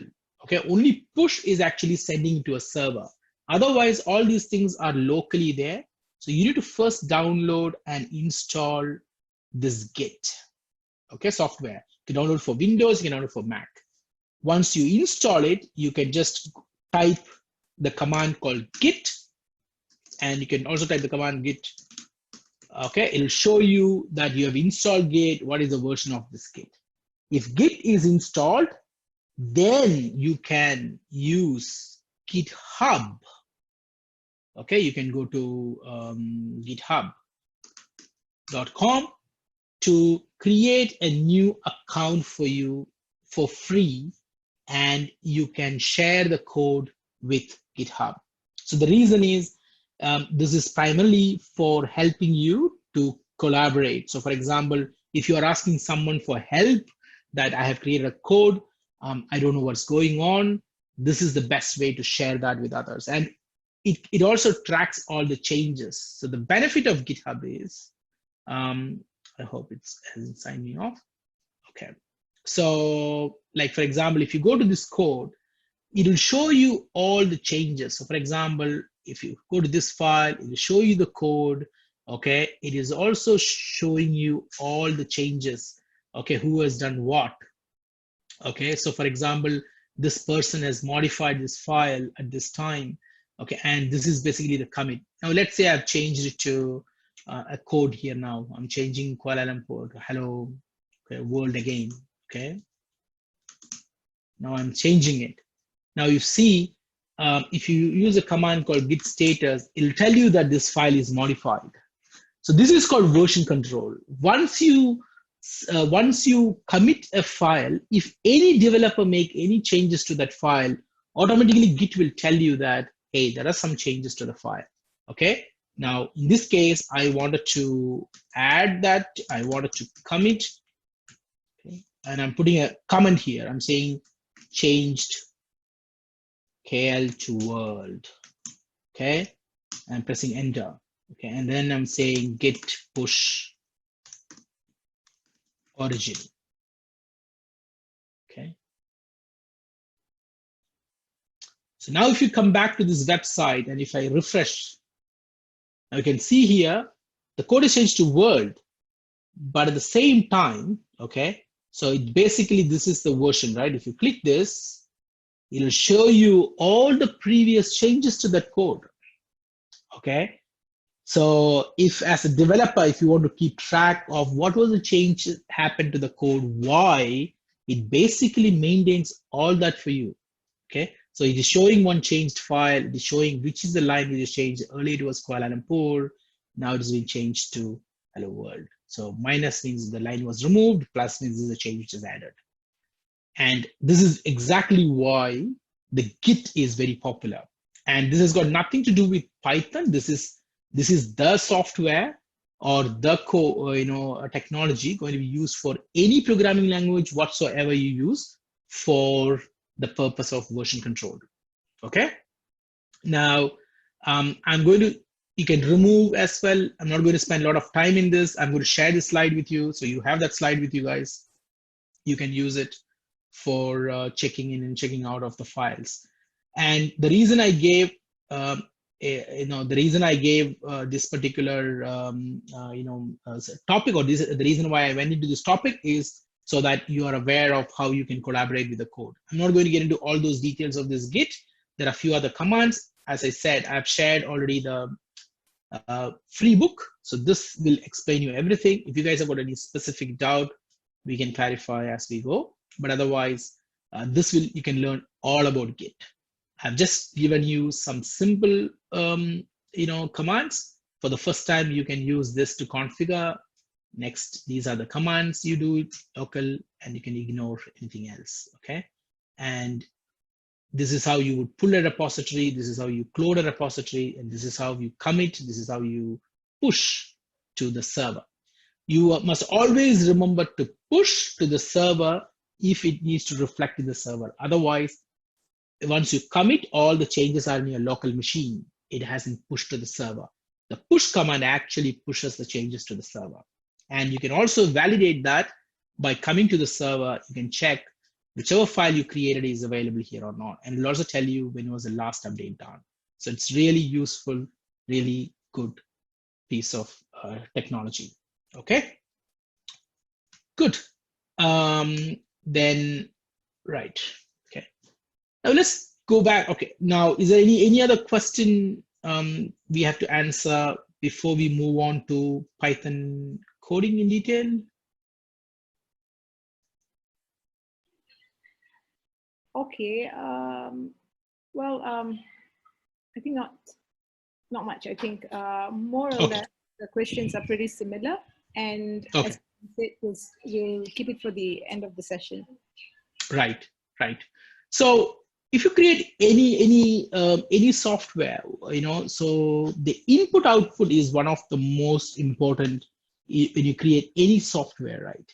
So you should be able to present something, you should be able to respond something, and you should also be able to ask. So we already saw how we can print something in the screen. So we use print hello world and we printed something in the screen. Now, how do we ask people to enter something? Okay, so that is the input. So when we are doing a computer language, you need to learn both input and output. This is called IO, right? Input and output. So we just did an output first, just as a sample, which is print. Now let's look into the input. How can we ask a user for information?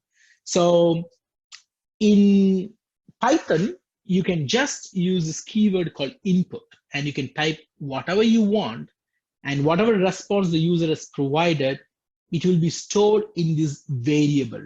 Okay. I'm not getting into a lot of theory. I mean, what is variable and how and other things. I will come to that a little slowly.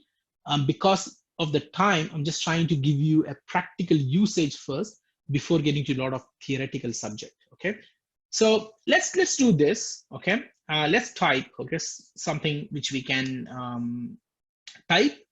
Now, hereafter, let's use VS Code to start with. Okay. So what I'm going to do here is I'm happy with the printing hello world. Okay. I'm just going to type here saying putting a comment here. Okay, so I'm just typing here, ask user their name. Okay, so I'm creating a variable called name. Okay, I'm using input. So our friendly VS Code is always giving us options, what we need to type. I'm just typing, what is your name? Okay, now after this, what we are doing in the user, what they type. Okay, I'm saying print hello. Okay, or for now, I'm not complicating it. I'm just saying name. Okay, so this is what I'm doing. So I'm asking the person what is their name, and I'm printing them back what they've typed. Okay, so let's run it. Okay, I'll go back to the terminal because it's probably, it may look a bit more bigger. I can increase the font so that it looks clear for you guys. Python hello world. Okay, so you can see here it is asking me what is the name. I'm just typing Python just for fun, and it is printing me Python back. So it's a simple coding. Okay, it's an input output. As I said, if it's some other programming language, you have to spend quite a detail of coding, but it's so simple in Python. Okay, you just give it and it's given you. So what am I doing here actually? Okay, so we use a variable to remember the value entered by the user. We are asking user to enter some value. Whatever value user has given, we are storing it in a variable. Okay, we called our variable name, but you can call it whatever you want. Okay, but what is most important is it can't have space. It has to be single field, right? So what is a variable? Okay, what do you mean by variable? A variable is like a box where you can store something and come back and get it later, right? So you can put anything you want in that particular box. So for example, name is a box. I'm putting all a particular name in that. Favorite movie, for example, a city, for example. And there are many ways in which you can store it. And the benefit is, once you put something in a variable, you can also get it back.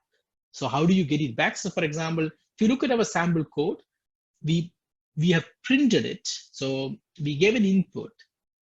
And after that, we have also used it in the print statement. Earlier in the print statement, we typed values by ourselves. But this print statement, we are using the variable which we have defined earlier. So whatever the user has typed, we don't know what the user typed. Whatever they typed, we are going to print that. Okay, so I'm just going to run this again. Hello world. Okay, I'm just typing. Okay, what is your name? Okay, I'm saying someone. It is printing someone. I'm saying someone important, and it is printing someone important. So see, even though I gave spaces, even though I gave multiple values, it all goes to the same variable, and everything gets stored in that variable called name, and everything gets printed after that statement. So this is basically how you would access a variable, and you would store something in a variable. Okay, and you can have multiple such variable. Okay, so for example, now, okay, you can also change the value of a variable later in the code. Okay, so for example, here, now I did a print. Okay, then I'm saying I'm changing the value of name to a default value. Okay, what is the default value? Name equal to point. Okay, and then I am printing.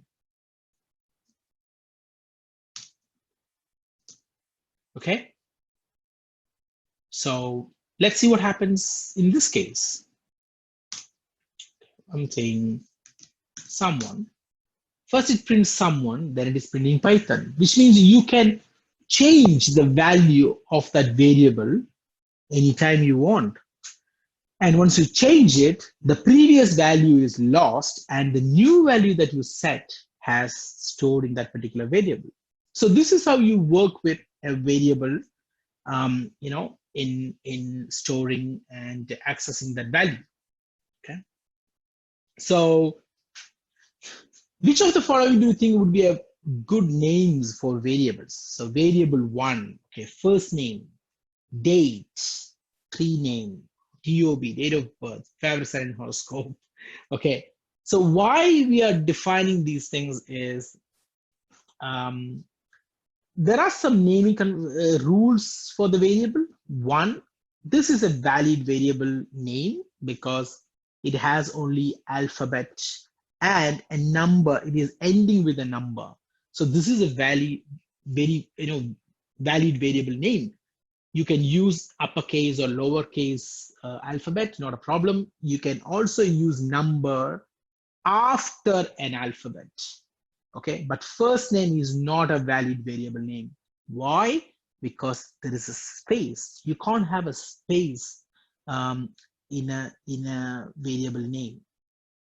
Date. This is a bit complicated to explain. Let's test it, right? I'm using date. And what happens when I type date? You can see here, we're showing something, which means Python understands this date, right? But when I type, okay, so for example, this one, right? Or self, okay. So if I give date equal to hi, print date, okay? I'm printing.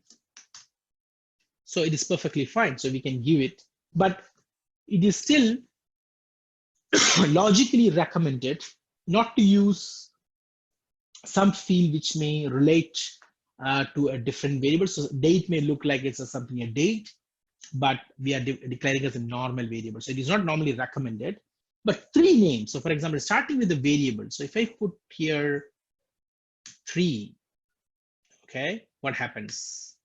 Now you see there is this small bit of a code. What is this? It says that unexpected token date. Okay, why is that? You can't start a variable name with a number. A variable name always must start with an alphabet. It cannot start with a number. But you can change it. You can put it here, okay, which is perfectly fine. Python won't complain you if you do that. Okay, so you can have the number as a suffix, but you can't have number as a prefix. You can't start with a number. Okay, DOB, perfectly fine, but there are some naming conventions which you should follow. A date of birth is perfectly fine, but in Python, normally we start the variable with a lowercase character. That is just a naming convention, a style. You can say it's a coding style, okay? So we follow it with a lowercase first, and then we follow it with an uppercase. It's called camel class, right? It'll be like a camel's, if you look at a camel, it'll be up and down kind of thing. So that is why it is probably recommended to start with a lowercase than an uppercase. But you can have, there's no hard and fast rule. You can't have or anything like that. Your favorite sign in the horizon. This is a really, really big, right? Normally it is recommended that the variable name should be small, right? Because if you give a really big name, what happens? It becomes too complicated, right? Okay, is equal to something, okay? Print. Now I have to print this whole thing, right? So what happens? So Python didn't care much about it, okay? But it is not recommended because the problem is if you give such a big variable name, it makes very hard for people to code. So it is not a recommended way of naming such a big thing, okay? Technically it's okay, but it should be meaningful. So if you look at, for example, variable name should be meaningful, first name, not variable one. Okay. So whenever you declare something, you must always remember that, make sure that your variable names are meaningful. Okay. So it's very important. Should be specific, birth date, not just date. Okay. Should not contain spaces, right? Should be descriptive, but not too long. Favorite sign, not your favorite, something like that. They don't make it too big. And in Python, these variables are case sensitive. And that is the reason why we recommend you to follow a certain standard or follow a certain style, because then you are aware that, okay, so a name variable will be always like this. So you kind of used to the idea. Okay. So in Python, that is why we are recommending you to follow a naming style. It is not that you cannot use it, but if you follow, let's say in your company, all variables always start with an uppercase and then it's a camel case, then you know that, okay, that is a standard. So you don't use anything else. Okay. But if you don't go with something like a standard, some developers may create a variable as all lowercase first name, and then some other developer may create a variable everything as uppercase. It will create a confusion. So that's why it is recommended to follow a style. Okay, you can follow any style, but you cannot start a variable with number. Python will not allow you to declare a variable with starting with a number. So everything else is basically for a developer to follow it as a best practice. Python as a language doesn't care about any of these things, but cannot start with a number is something which Python always care about. You cannot have it starting with a number. Okay. And a variable cannot be existing functions or existing keywords. You cannot use like print is a keyword, right? You cannot create a variable called print. That will be a problem because Python doesn't know, are you referring to the keyword print or you're referring to the variable print? So that will be a confusing one. So that's why Python doesn't allow you to do that. So those are something which you have to remember. Now you can see you can combine variables and strings with a symbol. Okay, so for example, I'm going to remove all these things. Okay, I'm also going to comment this off. Okay, so here we can be nice, right? I'm just bluntly printing name. We can just say hello, hi. Okay, and we can put a plus here. Okay, so now what happens? Now when we run, okay, let's say I'm saying, yeah, okay, Melbourne, for example. Hi, Melbourne. So it just basically brings it like that. So it actually gives, you are able to concatenate or you're able to combine two different strings using this symbol. Okay, so this is something which is very important. And you can do that, and it's very simple in Python. You can just go ahead and do that. You can also use multiple concatenation. So for example, if you have got two variable, you can put something like this. You can print, you can ask multiple input and then you can print everything at once. Okay, so it's all possible. Okay, so let's use multiple inputs. So here, for example, what the code is doing, just saying, changing this to first name. Okay, their first name. Yeah, what is your first name? Okay, and then we can copy it. This is their last name. Okay, why it's important to change the variable? Because otherwise it will override the same variable. Okay, same last name. Yeah, and here I'm printing hi first name. Okay, plus last name. Okay.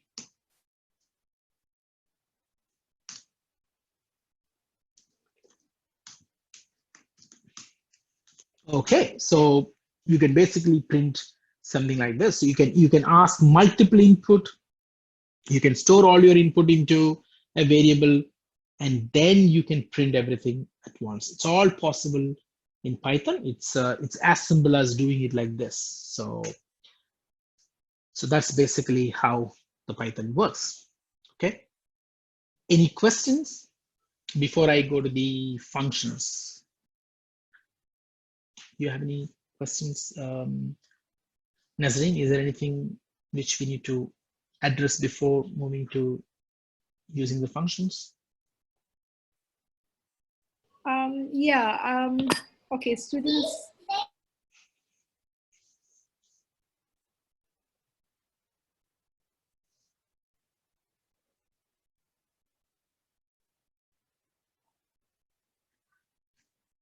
Okay.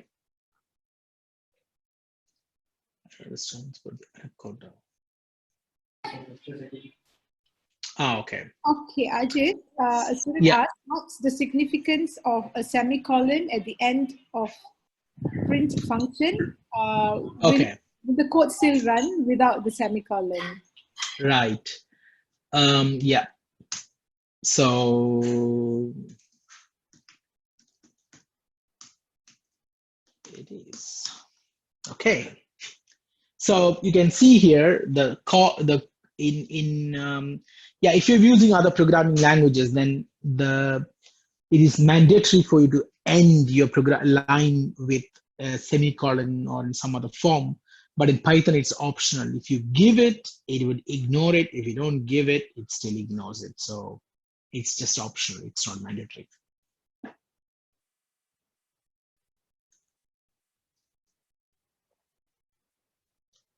Okay. Some student doesn't seem to understand Anaconda.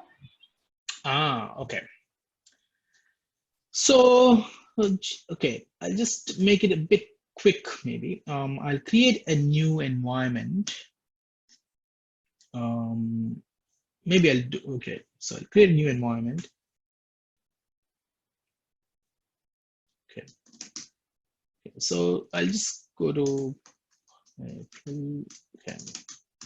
So if I come to this environment, there's a new, so there is a maybe I'll use Windows, because then some of you, if you're using Windows, it'll be easier to understand as well.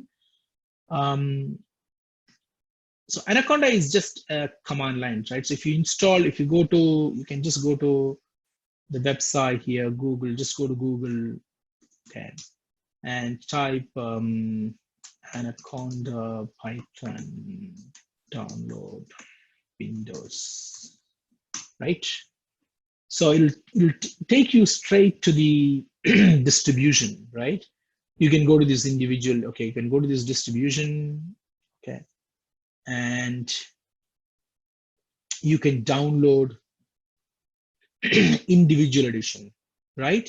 So once you download and install that, okay, you will get something called, if you go to your Windows, okay, you can go to Anaconda, you will find Anaconda here, okay? So for example, this will be the installation, okay? You will see Anaconda here, and you will find few applications. So this Jupyter Notebook, Spider, ignore it for now, which I told you guys that these tools will be available for you automatically. What we are using is the Anaconda prompt, okay? So this is a command line prompt. Just click on it. You will come to a folder, right? So this is my computer. This is the default folder. And you will see something called base here. This is called the environment or environment, or the virtual environment of Python, okay? So what happens in Anaconda is, okay. There is a command called conda, C-O-N-D-A, and you can give version, it'll give you the version.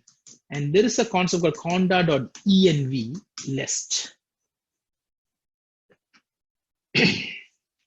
So the conda, if you just type conda, it'll give you all, different commands available, but it's basically, I'm just creating a default. So if you don't do anything, if you just type Python version, okay, you will see there is a default Python version, okay? And that is what we're using for now. But why I asked you to install this is, as we progress in the class, there are different capabilities or functions which we are going to use, which would require you to install more modules.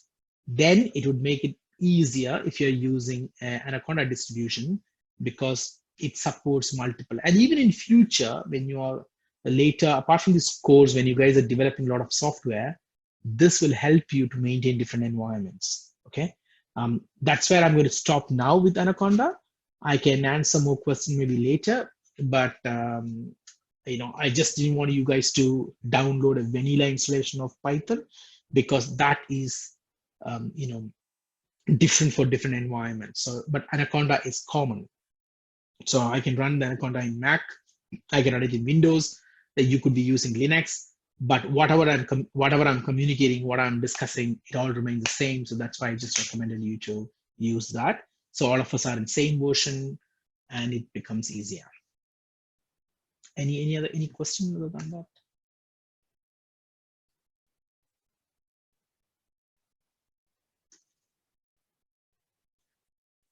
Okay. Anything else? Not. Maybe we can keep it at the end. Okay. Yeah. Okay. Yeah. Perfect. Okay. Yeah, so sorry. Once we declare. Sorry, yeah. I'm sorry. I think if I may just interrupt. Yeah, I mean, I already interrupted. I'm sorry. Yeah. But what I wanted to ask is, what we are learning, this is based on what the students have, few of the students that have highlighted in the chat room. Would this session be sufficient, or can this be equated as introduction to web development through this session, or it's just for those who have no prerequisite, they're basically coming from a different background altogether? How can they leverage on this through this session? Okay, so what I have also created another slide purely to talk about web development, not web development using Python, but just the web development, because the reason is 4 hours is not enough to cover a lot about web development. But I've just created a generic slide about web development, just to talk about web development, so that you understand what we mean by web development. That is definitely included. Based on how we progress, I'll just quickly jump to that as well at some point. But it depends on how far we are, how slow or how fast we are going. I'm just trying to manage the content, because I don't want to jump into a lot of advanced topic, a lot of different discussions whereby some of you may follow, many of you may not follow. I'm just trying to keep it generic. Yeah. Okay, great, thanks. So guys, just don't worry for those who are new here, like who's new to coding. Python is a language. For those who already know what coding is, you probably would know what Python is, and hence this is the basic of Python training session. But for those who have no idea as to what web development, programming as a whole, as Mr. Ajit has clearly pointed out, he will share the slide with you and explain a little bit as to what web development is all about and where Python fits in the whole cycle of web development. Where Python comes into place in the whole cycle of web development is something that Mr. Ajit will speak very briefly almost at the end of the session. Am I right, Ajit? Right. Yeah, that's definitely the case. Yeah. Okay, great. So what we are introducing here is it's not just about Python. So my idea was, because in this first 4 hours, the whole idea was for you to get introduced to any programming for that matter. So if you are doing any programming, no matter which programming language you choose to, in web means predominantly you'll be using a lot of JavaScript, HTML, and few other, of course, Python will also be there. That'll be more of, there'll be a different terminology you come across called backend, front end, full stack. So there are different terminologies. So we'll just come to some of those when we are talking about generic web development. So regardless of your choice of career, regardless of your choice of language, what we're discussing now is common for all programming languages. Because the moment you start, you always need to start how you write a program for that language. How do you compile? How do you run? How do I see results? This is what you'll do with any programming language. So that's what we have done with Python as well. And before you start with any programming language, you need to install the SDK for that language. You need to install the kit, development kit for that language. That is what Anaconda distribution we talked about. Before you start a programming language, you need to have an IDE or integrated development environment for that language. That is what the Visual Studio Code, which we talked about. So whatever we are discussing now, regardless of your choice of programming language, these are the things you have to do in your computer before you start doing any programming language. Then we touched Git. That is also, regardless of whether you're doing web development, game development, system application, or whatever you're doing, whichever language, you have to collaborate with your fellow programmers. And the way you do that is Git. There are a lot of codes already people have developed. There are a lot of knowledge out there in public domain. If you understand Git, you will be able to copy that code or download that code or reuse that code. You don't have to reinvent the wheel every time. There are already people have created it for you. We have to know how to use it. So the way you use it is you get it from the Git, you run it locally in your machine. That is what we discussed about the GitHub. So I'm just trying to keep it a bit more generic, regardless, so that whether you understand Python or whether you have no interest in Python doesn't really matter.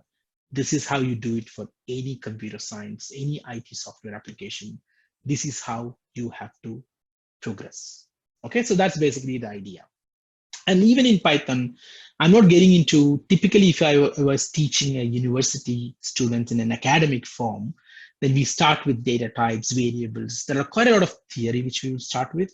Those are actually fundamentals. But by learning those fundamentals, you can't do any line of coding. You won't be able to write a single line of code, but you know a lot about the language. But that is important for writing exams because the questions will be about the language. But right now here, it's because it's a very small time frame. And end of the day, you will get excited when you see something, when you write something, when you execute something. So I'm just trying to explain, or rather choosing the subject areas which you can try yourself in your local computer. Probably that is the reason a lot of explanations and theory behind it I have not done, because the objective was, end of the day, you should be able to run it, you should be able to see some result, you should have some smiley face, or you should have some, maybe you cry when you get too happy. So whatever it is, you should be able to do it in your machine. That's basically the objective. Okay, right. So I'll go back to the variables. So what is the difference between, so for example, these variables, it may look simple, right? But this have power in Python. This is also something special for Python. Okay, I just casually declared a variable. Now, all of a sudden, this is special in VS Code. You see here, it has got, you can see that in VS Code. VS Code understands it. Okay, it knows it's a variable, and it is offering a few methods here. So what happens if I type last name dot? You see all these methods, and all these methods are available. This is called methods or functions. Okay, I'm just using method because it is already a variable, so it's a methods of the variable. Okay, what happens if I just type a? Okay, sorry, I just typed here, let's say a.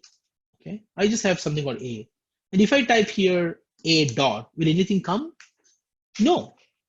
So if I just declare a b c d, if I just type a b c d, and if I type here a b c d dot, nothing is coming, because a b c d is nothing. A b c d is not a variable at the moment. Okay, So the VS Code and Python understand when something becomes a variable. So the moment I give equal to something, okay, now if I type, it's altogether different. So that is why in Python, these are called implicit types. Implicit is automatic. So Python as a language, without you as a developer define a lot of things, Python has got a lot of intelligence to automatically identify what you're doing. Okay, so this is also one of the reasons Python is much easier to learn than other programming languages. In other programming languages, you have to explicitly define a lot of things, otherwise it'll give you error. But here, Python implicitly identify a lot of those things by itself. So now, last name, okay, sorry. Yeah, so last name dot, what we're trying to learn is I can use a lot of function, right? So I'm saying, okay, I'm printing it here, okay? But let's say I want a uniformity, okay? I don't like if people type. So for example, in this Python, now I'm typing, okay.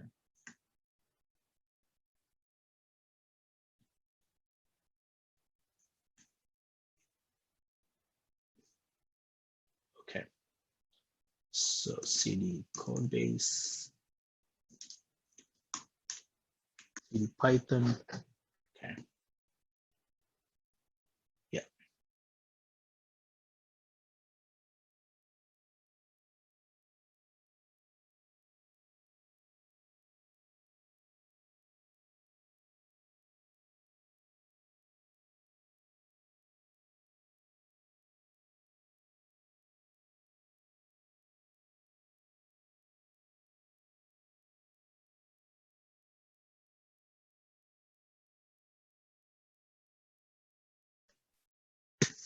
Okay, so what we can do is we can take a 5-minute break. You know, if you have to go and do something about something, then we can just take a break. And once you come back, we can continue. So the idea here is the same as I said. We will test. We will explore the functions after the break. Okay. I'll just leave the slide here for those who are still probably sitting. For others who want to take a break, we are breaking for 5 minutes break now. Okay, we'll resume after 5 minutes.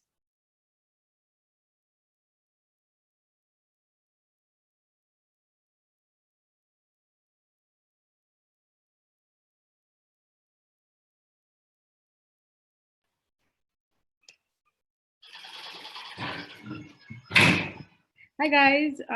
Yes, Mr. Ajit has pointed out, like you guys can take a 5 minutes breather. And if you have questions, which I believe you have, just push it in the chat box. I'm using the word push, quite cool. But yeah, the point is you can ask your question in the chat box. I'll try my best to keep responding to all your questions. Yep. I hope you guys are benefiting from the session.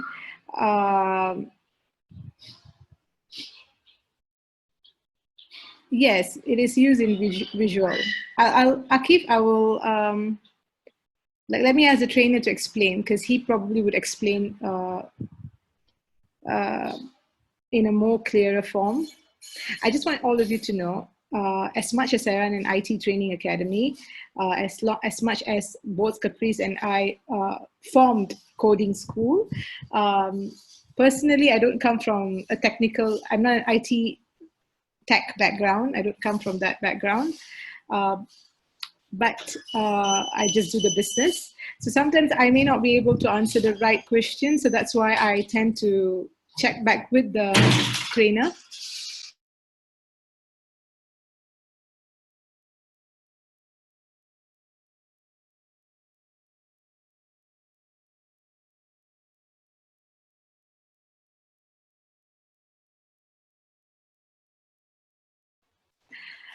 can, of course, you can apply intern at our company, but let's see. I mean, things have taken a 360 degrees ever since COVID came into the picture. So yes, of course, you can apply.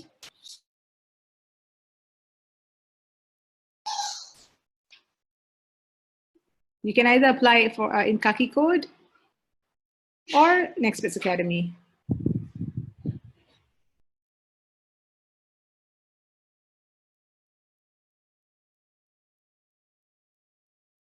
So I hope all of you you guys are benefiting from the session.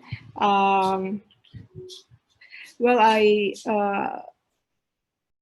of course, some of you, I understand, do not have basic programming background, and Python is, as I mentioned, it's a language in the programming background. Sorry, in the programming world, is one of the language. It's one of the most popular language. It's used in Google, by Google. It's used by Instagram.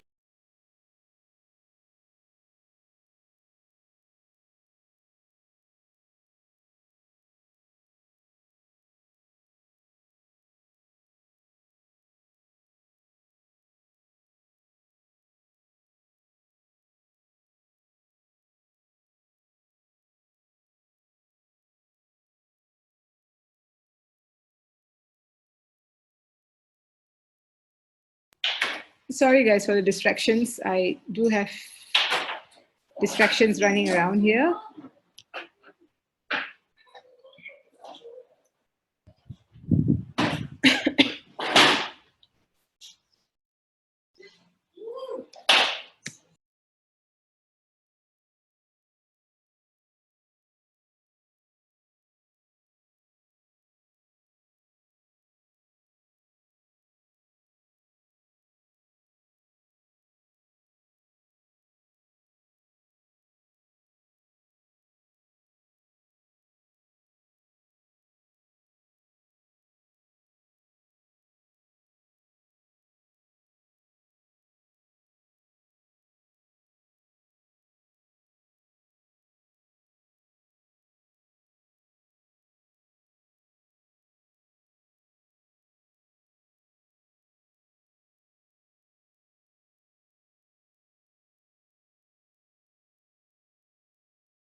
Now, why do I need that in this example? If you check here, let's say I'm running this Python program again. Okay, what is your first name? Okay, so I'm saying first. Okay, what is your last name? I'm typing. Okay, I press enter. So this is how I have entered. So users will always enter the way they want. What if I wanted to make sure that I want standardization? I want to standardize this as a proper, variable values. Otherwise, it'll be a problem because Python is case sensitive. So even if you want to search something, it is always a good idea to maintain the recommended case. So what we can do here, I can say that first name to, okay, I can do first name, so lower. Okay, so I'm just doing it as a lower. Okay, let's save it and test it. Yeah. Okay. Okay. So you can see here the value which I entered is first and last, but I converted this into a lowercase. Okay. I can do the same thing. I can do instead of lower. Okay. I can do upper. Okay. Right. So this braces, this denotes it's a, I'm calling a method. Okay. So when I put open and close braces, then I'm saying that this is a method. Okay. If I don't give that, then it's basically a variable. So that's how you differentiate between a method and a variable. Okay. So that is why we are just giving that value. So now let's see what happens. Okay. Let's save it. Okay. Okay, so you can see here, what happened? I think I didn't save it.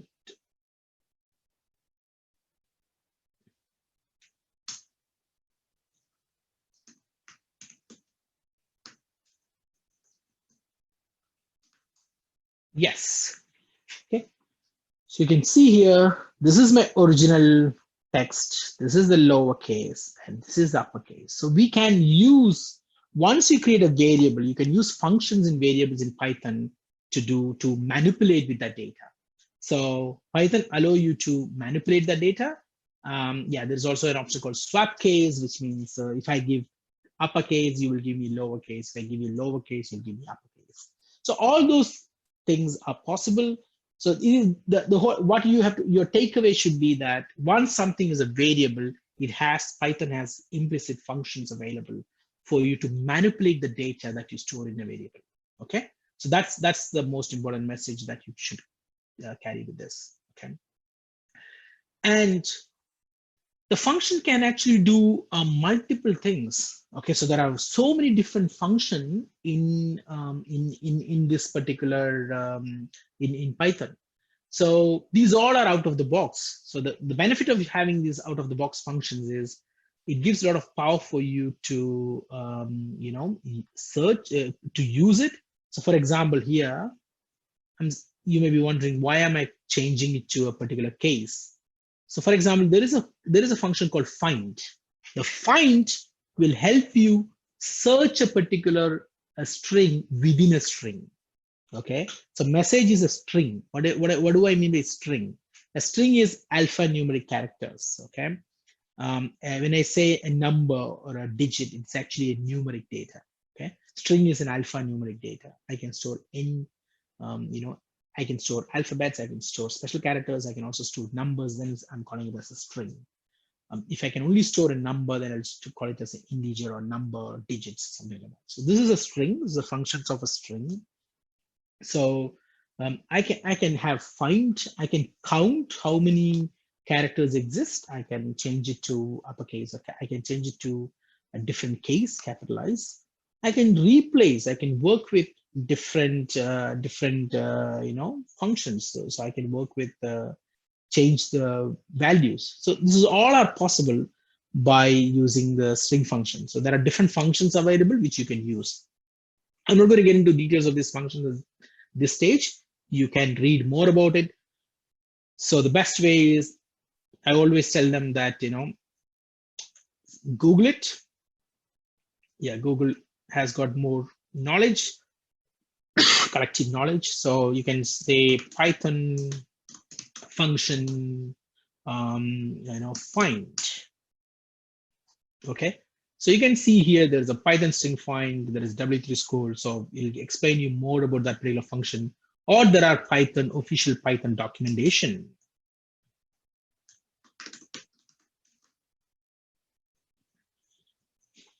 So based on the version of the Python, okay, you can go to the respective documentation. That's doc.python.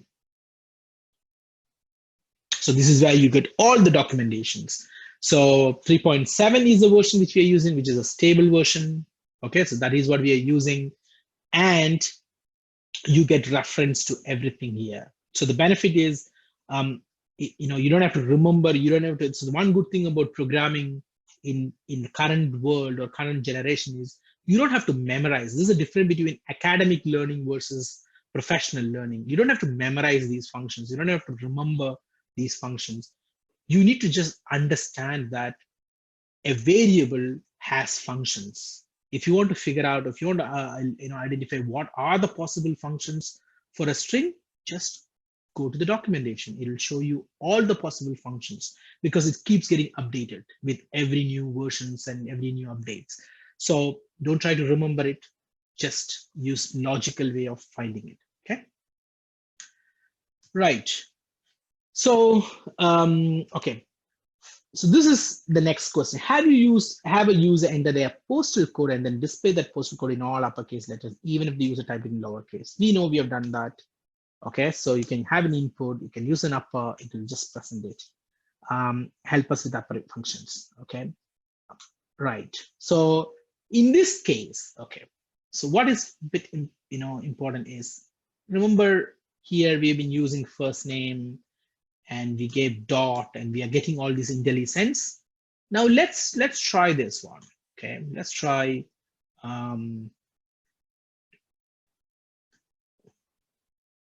initially, right? So for example here, print, but this was earlier. I think right now it already has the value, and then it's easier because now the functions we are getting it.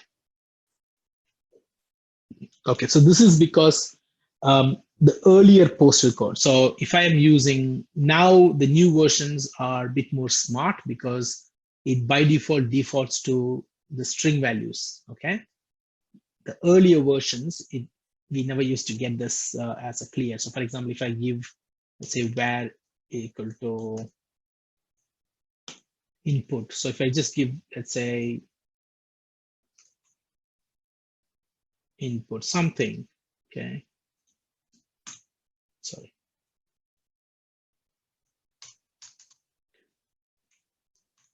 If I give var dot, okay, earlier it just by default, it only gives certain functions. It doesn't give a lot of functions, okay? But now you see it gives the string functions because automatically it is taking implicit string, okay? Now this is because of the new versions of the VS Code, but the early versions of the VS Code didn't have that. So that is why this is called dynamic, assignment. So that's why we had this problem earlier, but it's fine now, okay? Right, so this is what we have all used. Capitalize, the difference between upper and capitalize is it basically gives you the first, okay? So like, for example, uppercase, rest of their name lowercase, the first letter of their first name would become capital and the last name would become capital. So it only capitalize the first letter, not the entire value. Okay, so that's basically the, capitalize does, okay? Now, yeah. So these are, so 23, this is wrong. Okay, so it's just an example, right? So this is for you to learn that if you have a code like this, just try to identify the mistakes We know that the character has to be within the code. You can use single quote or double quotes, not a problem, but it has to be within the code. Okay. You can't have variable to start with a number. That is wrong. That's a mistake. So that is a mistake. You cannot have space between the variable name. That is a mistake. And here you can see there is a mistake here, and count. We didn't give the variable for count. That's basically a mistake. I'll give this slide to you, so that's why I'm not spending a lot of time on getting into those details. Now, what about numbers? Okay, see, earlier we gave a value, and let's try with this. Okay, let's try the same thing with this. Okay, now I'm just going to hide this stuff. We no longer need this. Okay, I'm just going to type it print this your age. Probably not a cool thing to ask people, but just for testing the code, it's okay. You're just asking for a number. Okay. Behavior. So it's always good habit to give a reason why we're asking. Okay. Sorry, I want the input, right? Not a print, right? So I want it as an input, and I want this to be stored in age. Okay.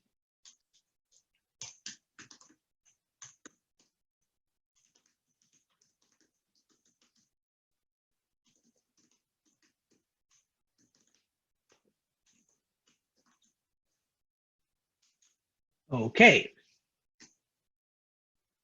Right. So we want this age, and then what we're doing, we're printing age. Okay. So that's what we are doing at the moment. Now let's test it. Okay. So maybe we don't want name. We will keep it anonymous for now. Okay. We don't want to know whose age it is. Let's keep it anonymous for now. I'm commenting all of the code just for simplicity. Don't worry, for nothing else. And I'm just typing the code here. Okay. Now what we can do is, I'm also trying to put git add dot git commit. Okay. Finished string test string functions git push origin. So this code is also available in GitHub for you guys to review. Okay, and I'm just putting a checkpoint so that whatever changes I've done, you will basically know where the changes are coming. Just an example. Okay. Now, Python hello world, I'm running it. So what is the age? Okay, I'm just 20. Yeah, 20. So just printed as 20. Okay, so no big drama here. Whatever I gave, it printed. But is it actually a number? Okay, so we need to test that, right? So let's try to do this. We want to do a width into height, and let's say a little bit of a mathematical formula. The formula for area is width into height is area, right? So we want to ask people, so don't go to more max for now, don't worry about it. Let's start with an area. So we want two variables, width and height, and we want to ask users to enter that value, right? Now, before we asking the user to enter, let's we ourselves give a value and test it, okay? I'm going to test the number.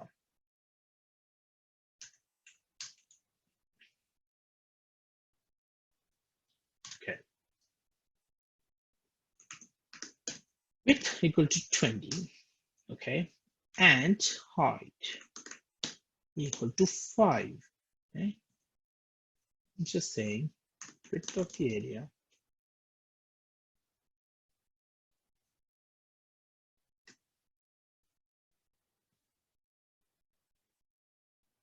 of the place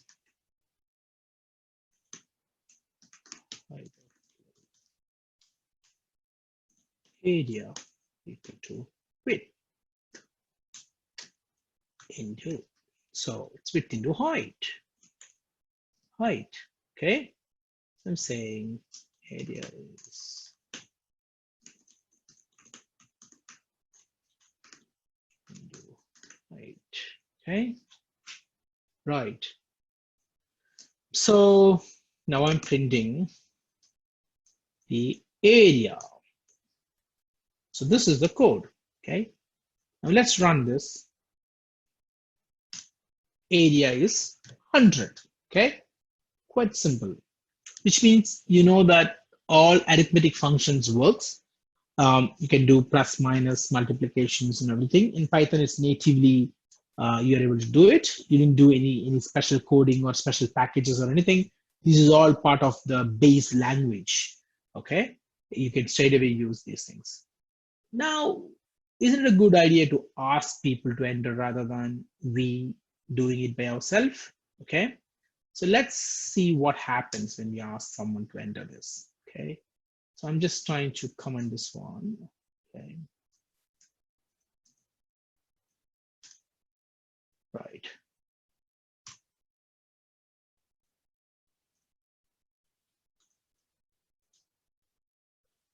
Input, okay, enter the width, okay.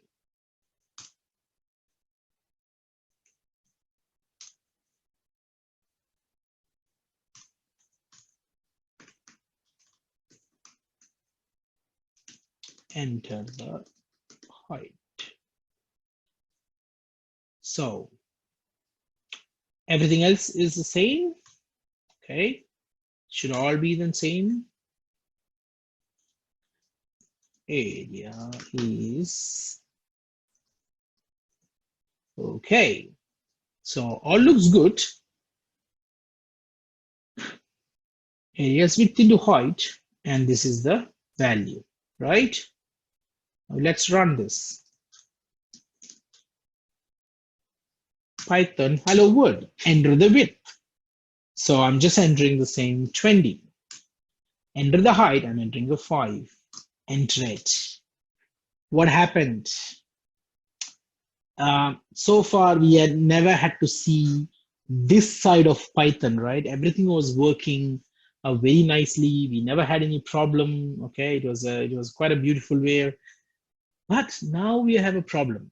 Okay, so as a developer, you learn more about a programming language when you're faced with errors. Okay, if you want to learn any programming language, don't get afraid of seeing errors, because errors is the best way to learn the language, because it gives you a lot of details about the language and its way of working. Okay, and debugging is actually a skill which as a developer we must all have, right? So it is showing me that file hello world.py, yes, of course it is my file, line number 35, okay, area width height, okay, type error, right? Can't multiply sequence of non-int type string. Okay, so until now we never had a problem. Why? Because we were working in the default data type world, which was implicitly, Python identified it as a string. Okay, but now we are confusing Python, right? In line number 35, so it is actually giving you the line number 35. So we go there. So what is the line number 35? If you look here, it is this code. Okay, so in line number 35, they are saying these are two. If you move to the width, it is showing you strings. Width is a string. You move to the height is a string. You can't multiply two strings. Okay, so that is basically the error we are getting. Okay, let's continue now. Okay, now, okay, so before going here, so this is basically what actually we had a problem with. Okay, now we need numbers, right? So there is also a typecasting this is the function to convert one data type to the another. Okay, so there is a function in Python where you can convert data from one data type to another. Okay, so converts to an integer, converts to a long. So these are different data types. So in Python, there are different data types Python can support. A string is basically the default data type which we've been using, but you can also have other data types. Integer is actually a number. Long is actually a very big number, or rather, if you understand the bits, it's called integer is actually a 32-bit number. So the value, it's a signed 32-bit number. Long is a signed 64-bit number, so you can store a much larger value. Float is a 64-bit floating point number. That means you can also have decimal value. If int and long cannot have decimals. So if you want to store a currency, ringgit values, then you cannot use int or long. You should be using a float. So it is a decimal value. String is actually the default value. So this is how we need to use this data type to make Python understand that, hey, this is actually a string. Okay, so which function should we use for our scenario? We can actually use int or long. Okay. So if it's a salary, it's float, so it's fine, okay? What we have to do here is we have to do int of width, okay? And we have to say int of height, okay? Now, if you move to area, you can see the data type of area. Automatically, Python made it a int. Why? Because Python knows the right side when you multiply one integer with another integer, the result should also be an integer, which means area has to be an integer. Okay, so Python has automatically identified that. Now let's test what happens. Okay, and the width, I'm entering the same width, I'm entering the height. What happened? Okay, I think I didn't save. I know where it is. Let me just remove this and I'll come back. Okay, I'm just printing it. 20 and 5, and it has printed 100. Okay, now it didn't give any complaint because it has printed. Now, if you see this earlier error message, our first error message was in line number 35, right? It was in width into height. Now the error message in my second error is in line number 37. Okay, area is, because area is a string, but area is a number. I'm trying to add a number with a string. You can't do that. Okay, so that is why it is giving an error. So what we have to do if you are doing that, if I have to do this, you have to go back to our function, right? What was the function? str.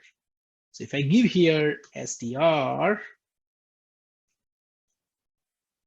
okay. Now if I give 25, area is 100. So Python is happy, okay? So this is how you debug your program. So when you get an error, when you run Python, you may get errors. It is not that always your code would work. We are human, we always make mistakes. So you have to check, you have to read the error which is coming from Python. And Python, unlike other languages, it is very crisp with its error messages. Okay, so once you read the error message, you would be able to understand what's going on with your code. Okay, so here it is saying line number 37. So at least from the whole program. So for example, in my program, I have got 37 lines of code. At least I don't have to, figure out where the error is happening. It'll exactly tell you that, hey, line number 37, something is wrong. Okay. And it'll give you the class of the error. So you can have different types of error. It'll give you a high level what is going on. So it's a type error. That means something wrong with the data types. Okay, so immediately you can understand, okay, what could be going on, right? So that's why the moment I saw that error message, I knew what is going on, and I just removed this and everything worked, because I didn't want to, explain at that time. Then you can read the message. The error message will also make it things a bit more clearer. Can only concatenate. Concatenate is join to. That's what concatenation means. You can only concatenate str, which is the string data type, to another str and not int, because area is an integer. Area is, this is a string. You can't add a string and an integer. It has to be either a string plus string. If it is number plus number, then it is a arithmetic operation. It is not concatenation operation. Okay, so that's very important. So you can only do concatenation between two strings. Okay, so I converted this to a string, and Python is happy, and it just printed the results. Okay, so this is all about things. This is just an example of what you can do. You can do this as well. Okay. Now we can test something else also. So what happens if, in this example, enter the width, I'm entering width. Okay. Height, I'm entering 5. What happens? So here also it's an error, right? Width, the area of the place is width. You look at this error difference. Here it is showing you value error. Earlier you got type error. So Python, as I said, Python will explain you what is going on, and you can try to understand what could be going on. Invalid literal for int with base. Forget about with base. That's basically the standard. We are using base 10 numbering system. Don't worry about the base 10, but you're giving a value width instead of a digit to int function, which is something wrong, because here we are saying int of width, but the incoming data is a string, which is a non-convertible string. See, a string is okay, but the string should have a value of digit. But right now we are passing a value which is width, which is not a digit, so you can't convert that. That is the error it is giving. So in Python, this is a runtime. Like for example, this will be when a customer entering the value, that is time. The earlier one type error, you would have got it when you're running, in a normally as well. So it's quite an interesting way of looking at what's going on, right? Because you're able to understand what's happening. So this is very, very, very, very important. Okay. Right. Is there any questions? Just I'll give you maybe 2 minutes if there is any question related with this type, with a clarification.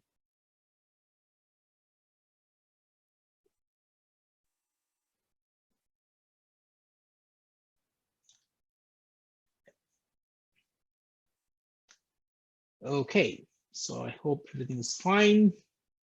Okay. Yes, so somebody has suggested to post it to Stack Overflow. Yeah, that's a very good suggestion. Stack Overflow is actually a website. Once you become a programmer, I'm sure you will have. Okay, somebody has got 3.8. It's fine. It's fine. Anything 3.x is fine. Don't worry about it.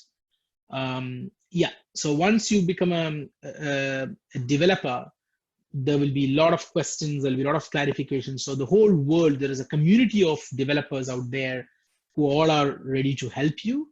As we said, we don't have to reinvent the wheel again and again. If a problem is already solved by somebody, we don't have to try to solve the same problem again. We can try to solve some other problem. So use Stack Overflow. There are many other websites like GitHub, and all, where people will share the code. Okay, there are Quora where you can ask questions. There are many resources out there in internet which you can use to learn. Okay, so that's something which is very, very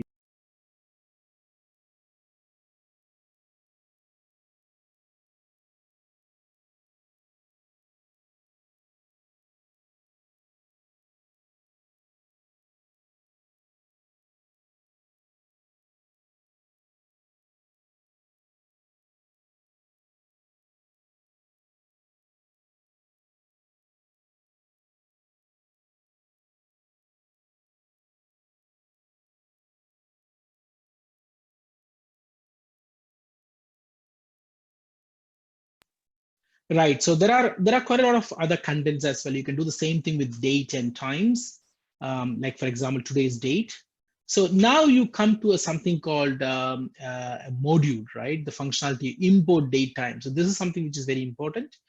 Sometimes your code may need other modules. So some people somebody were asking, how do I do hacking? How do I do web development? How do I do a few other things? So it is all possible using modules. So there are a lot of third-party modules which you can use. The way you use it is using import. So there are modules which is out of the box in Python, which you can use straight away like this. For example, I'll just jump and quickly run this and show it to you. Because of the time, let's say I'm just creating a program here. Okay, I'm just saving it. Okay, I'm saving it as a datecheck.py. Okay. So if I do Python date check, okay, say invalid, okay, so right, okay. So basically what happened here is there is no, this is something coming from earlier, there is no module here locally because I didn't create a, so I can create a separate module if required. Date time, so I can create another class called date times. So that's basically how I do it. We'll come to that. So you can store a variable. So date time is just an example, okay, to store. So date time class allows us to get the current date time. Okay, this is from the different Python. Give me a minute. Okay, so if you use this import command, right? Okay, we can use this import command. So this is the datetime import. So if I just do import datetime, you can get the date. So this is how you will be getting the datetime module, and then we can use the subsequent. Sorry, we can use the subsequent. So for example, if I have to print for date today, if I just say print.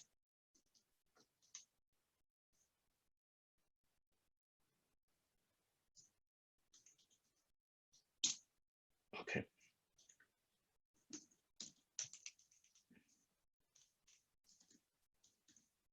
As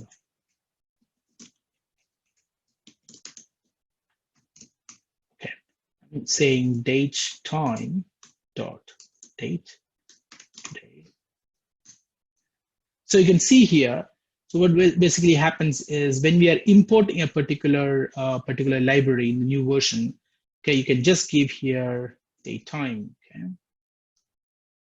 So when we are printing it, okay.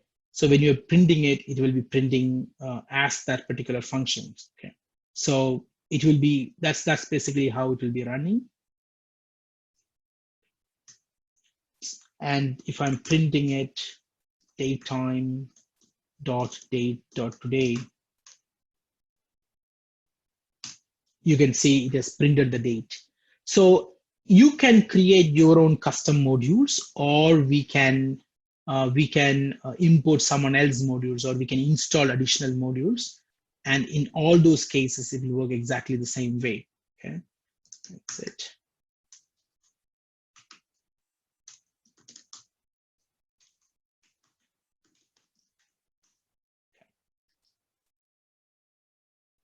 Okay, I'm just giving.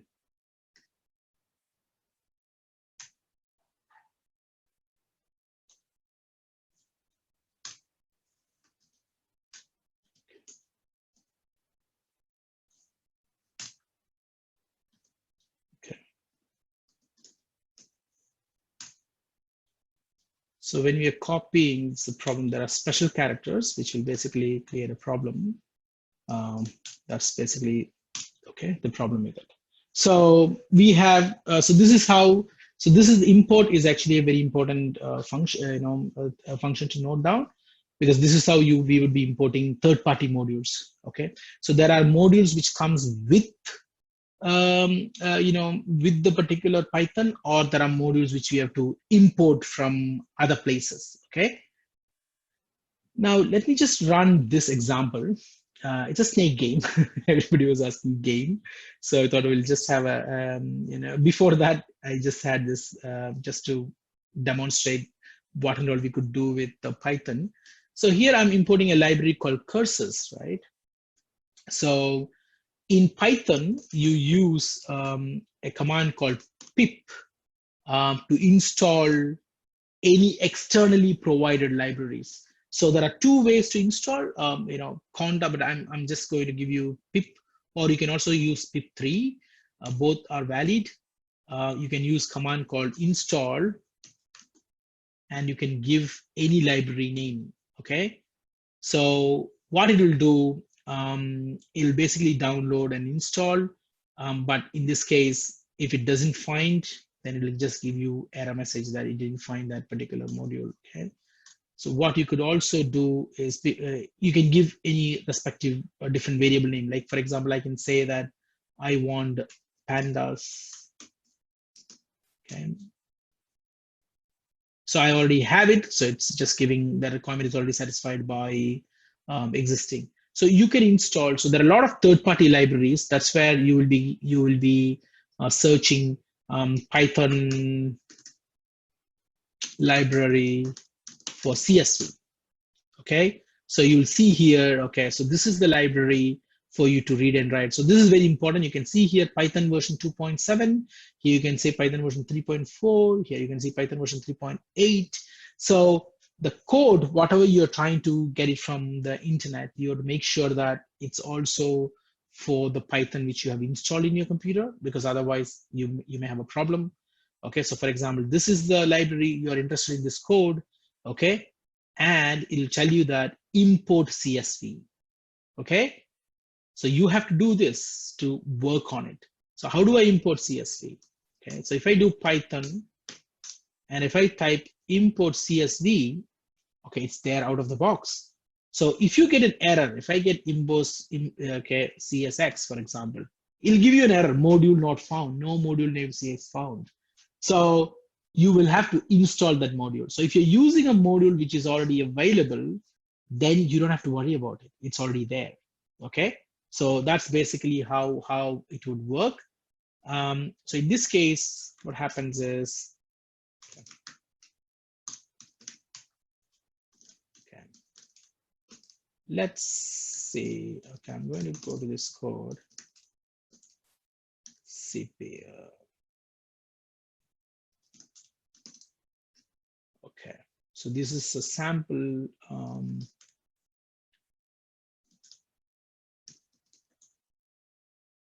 I'm going to basically copy this to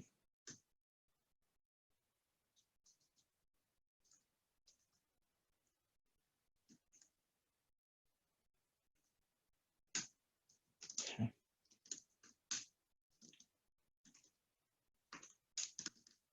This code also will be available for you in my GitHub.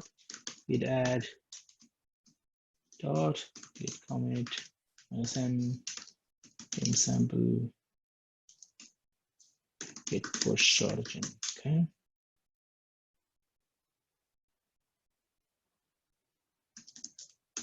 So I'm just using Python game2.py. You can see it's just a simple, old style game.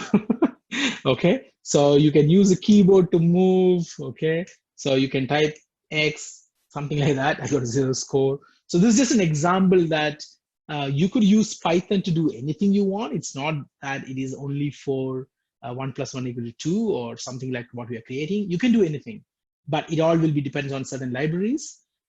So I've also shared that, okay, so this is using different library here. Okay, this is out of the box. Cursors is a new library. Yeah, this I've just taken a sample from someone, so you can even refer. This is where I was telling that there are a lot of samples available in the GitHub. You can use it and you can learn. So this is quite a bit of coding, right? There are quite a bit of coding. They have gone through this to explain, what and all you can do it. So if we have time, I would basically go through everything, but time is a problem.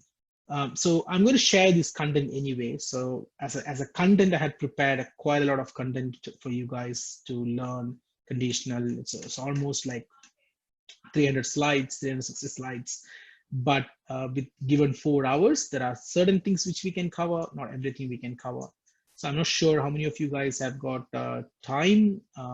So otherwise in this content, quite a lot of informations are already I have given. Okay, so the writing to files, CSV, everything is there. So what was important was to understand the module. So that's why I just jumped into explaining you what is a module. Like for example, how do you do import? So this is one of the, this is quite important because you will have to use this to understand. Pretty much others you can refer to the code, you can refer to the, whatever the slides content which I've given. That's quite a bit of content. This is basically a week worth of Python session content, which I'm sure, Nazreen have got a further plan. And then we will be going through all these details. But for right now, with the given time, we probably may not be able to cover everything. I'll just go to Q&A quickly, and then if those who are continuing, we can come back. Otherwise, we'll do a Q&A.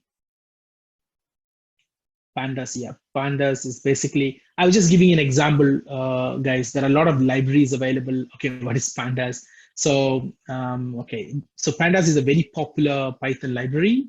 Python library. So it's basically, if you have to do a lot of data set manipulation, it's all done through this library. Okay, so that's basically is Pandas. So import NumPy as NP, PD as PD. So NumPy is basically numeric Python. There are a lot of existing mathematical formulas already available in NumPy.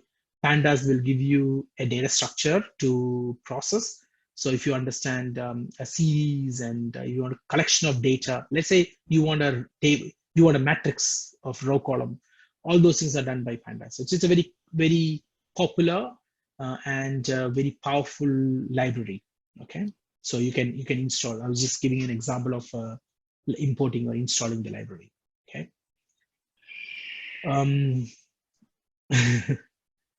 Yeah. Python have a double, and if yes, what is the difference between double and float? No. Okay. So no. In Python, a float is actually a double. So you don't have to separate. Separate. You can actually use, for example, here, if I'm declaring a variable, right? Okay, so int. So you can actually declare a variable like this, int age. So this is we are declaring, we are initializing, right? So it's not default value. We are giving the type specifically, or you're specifically giving it so that it actually understands it. The age I've already declared, so it just gave me unexpected. So basically, it is giving me unexpected as age. Yeah. So you can basically have different variable, and you can assign, and you can start using it. Double is not there. Float is definitely there. So these all are different variables. You can convert this converting into Indian variables. So let's say, for example, age equal to float, or let's say I'm giving salary equal to. So salary equal to, I'm giving here 200.2. So this is possible. So I can convert that value and store it here.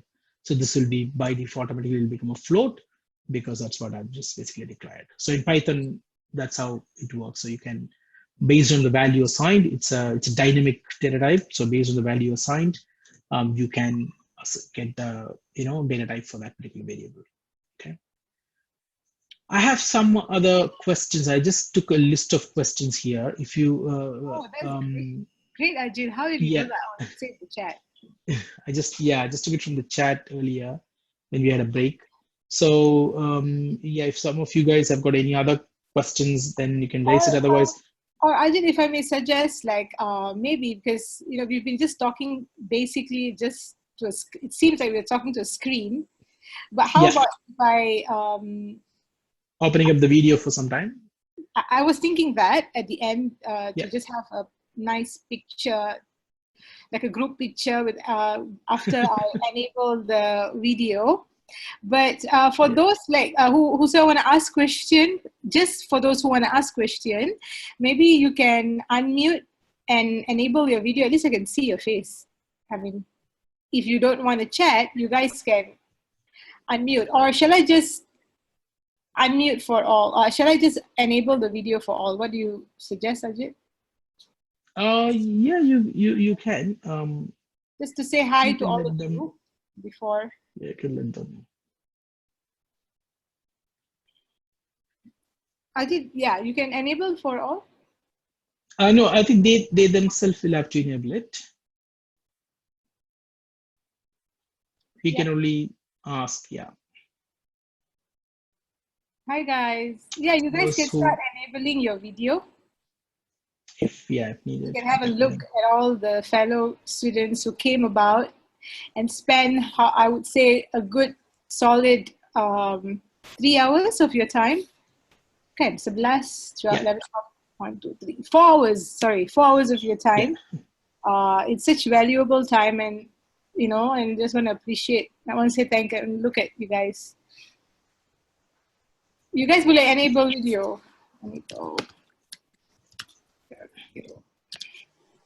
And yang those who dah unmute, maybe you can, if you nak tanya soalan apa-apa, you can ask now. How did you find? Actually, why did you guys come? Why? What was the interest? I don't know why I'm asking. Okay, yeah. What was your interest in? What was in your mind before joining the session, and why did you come over today and want to learn more about Python? Maybe somebody. Oh, is it? Improve my knowledge. Yeah. I want to learn hacking. One student is Muhammad Razman. He wants to learn hacking and make more apps. Okay. So for hacking, yeah, I think hacking is actually a bit advanced topic. So I think you are in the right path. What you can do is you can start with the basic. You can configure the machine to do basic programming and scripting, and then you get into the networking side of things. So that's when you will have more of a. So there are few ways of hacking, because the terminology of hacking is very common. And then you have got a lot of subdivisions, or rather, let's say you're talking about penetration testing, like that means you are doing through web. If you're doing an application analysis, so that means it's a static analysis of it.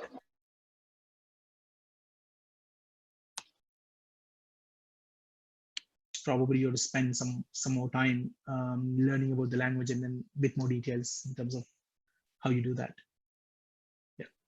Right. So there was, Okay. There was a.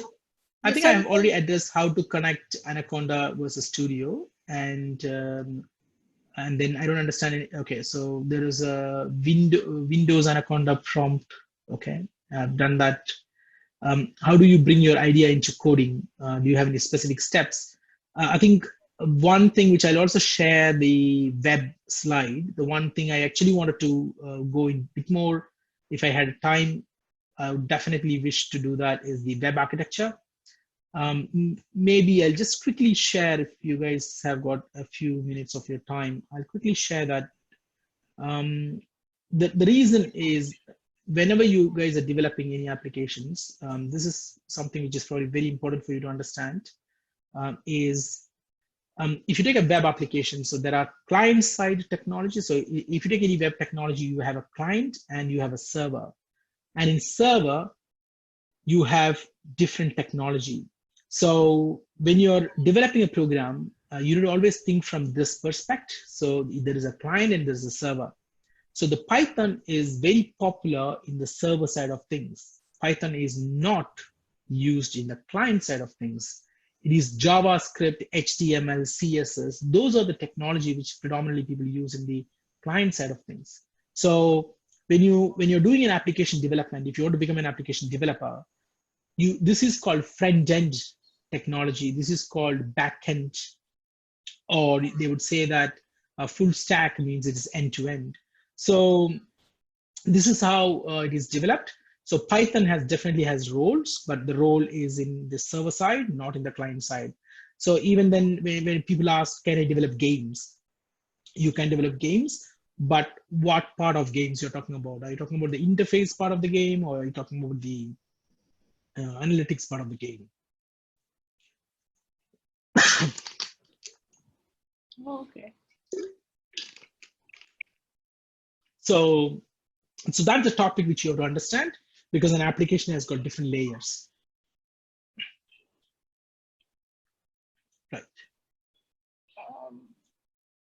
Okay. Okay, yeah, but okay, maybe I just want to say, for those who probably waiting for Caprice's motivational talk, if at all you are waiting, he's unable to make it now because he had a call from the hospital. He had to rush to do some donation to help out. So he couldn't make it, but he did personally tell me to send his love and to all you out there, and he wants to thank all of you for spending your 4 hours of your valuable time here, trusting in Kaki Code. This is our very first session, and you guys came, and he just want to say thank you. In fact, I want to say thank you so much for just coming and spending your time instead of, yeah, and plus today is the day which we will know the results of the RMO, the MCO. The government will announce today if they're going to extend. I don't know whether they've already announced or not. I doubt. I think at 5 p.m. today to extend the MCO or not, which I think they will, which is a sad thing. But otherwise, we have to keep our motivation up and running. And we will have a lot of sessions as such, which could benefit all of you. Yeah, if you have questions, you can still ask. Kalau tak ada question,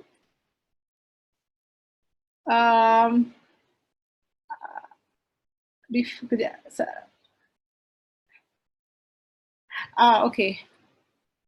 Okay, maybe you guys can you unmute your audio? Nak dengar korang cakap, we want to record you guys saying thank you. Is that okay? Let us say hi first. I mean, I'm not even here. I can't hear your voice. I think everybody, can I unmute? Unmute. It'll be a bit noisy though. Hello. Hi. Hello. Hi guys, I'm Atira. Hello. I Hi. am Dila. I'm If you Akmal. guys can all, whoever don't mind can enable your video and everyone unmute, and I'm gonna record you guys saying thank you. Then I'll send it over to Caprice. Maybe he can post it. Right here. Okay. Just say thank you like in a longer way because there's 3 pages for me to swipe. Okay, ready? 1, 2, 3. Thank you. Thank you. Thank you. For all Thank you guys. all that. Thank you. Thanks. All right, nice. Thank you. Thank you guys. Thank you guys. Thank you, guys. Thank you so much. Thank you guys. For the trusting. Thank you. Thank you. Thank you for the trusting.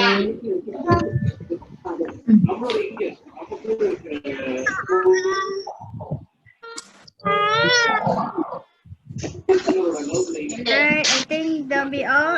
Nazrin, anymore? Well, I think I wanted to take a picture, but I think macam susah.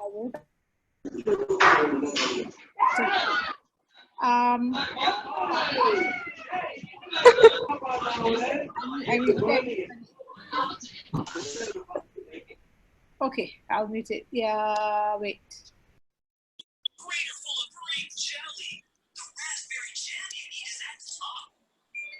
Which one is that? That's quite cool.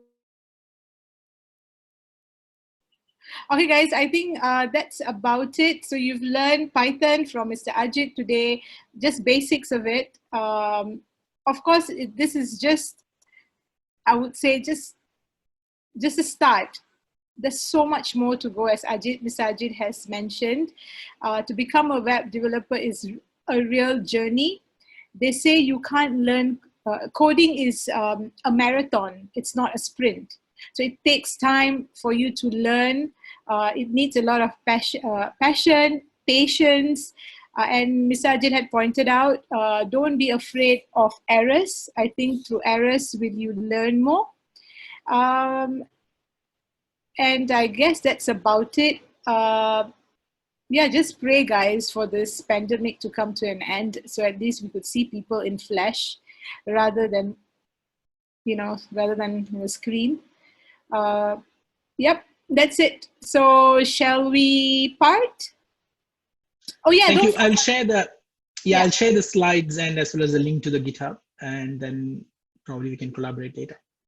Yeah, thank you so much. I think it's just starting. I'm sure there'll be a lot of questions, and there'll be many clarifications. All the best, and yeah, stay safe. Thank you. Okay, guys, shall we say goodbye? Goodbye.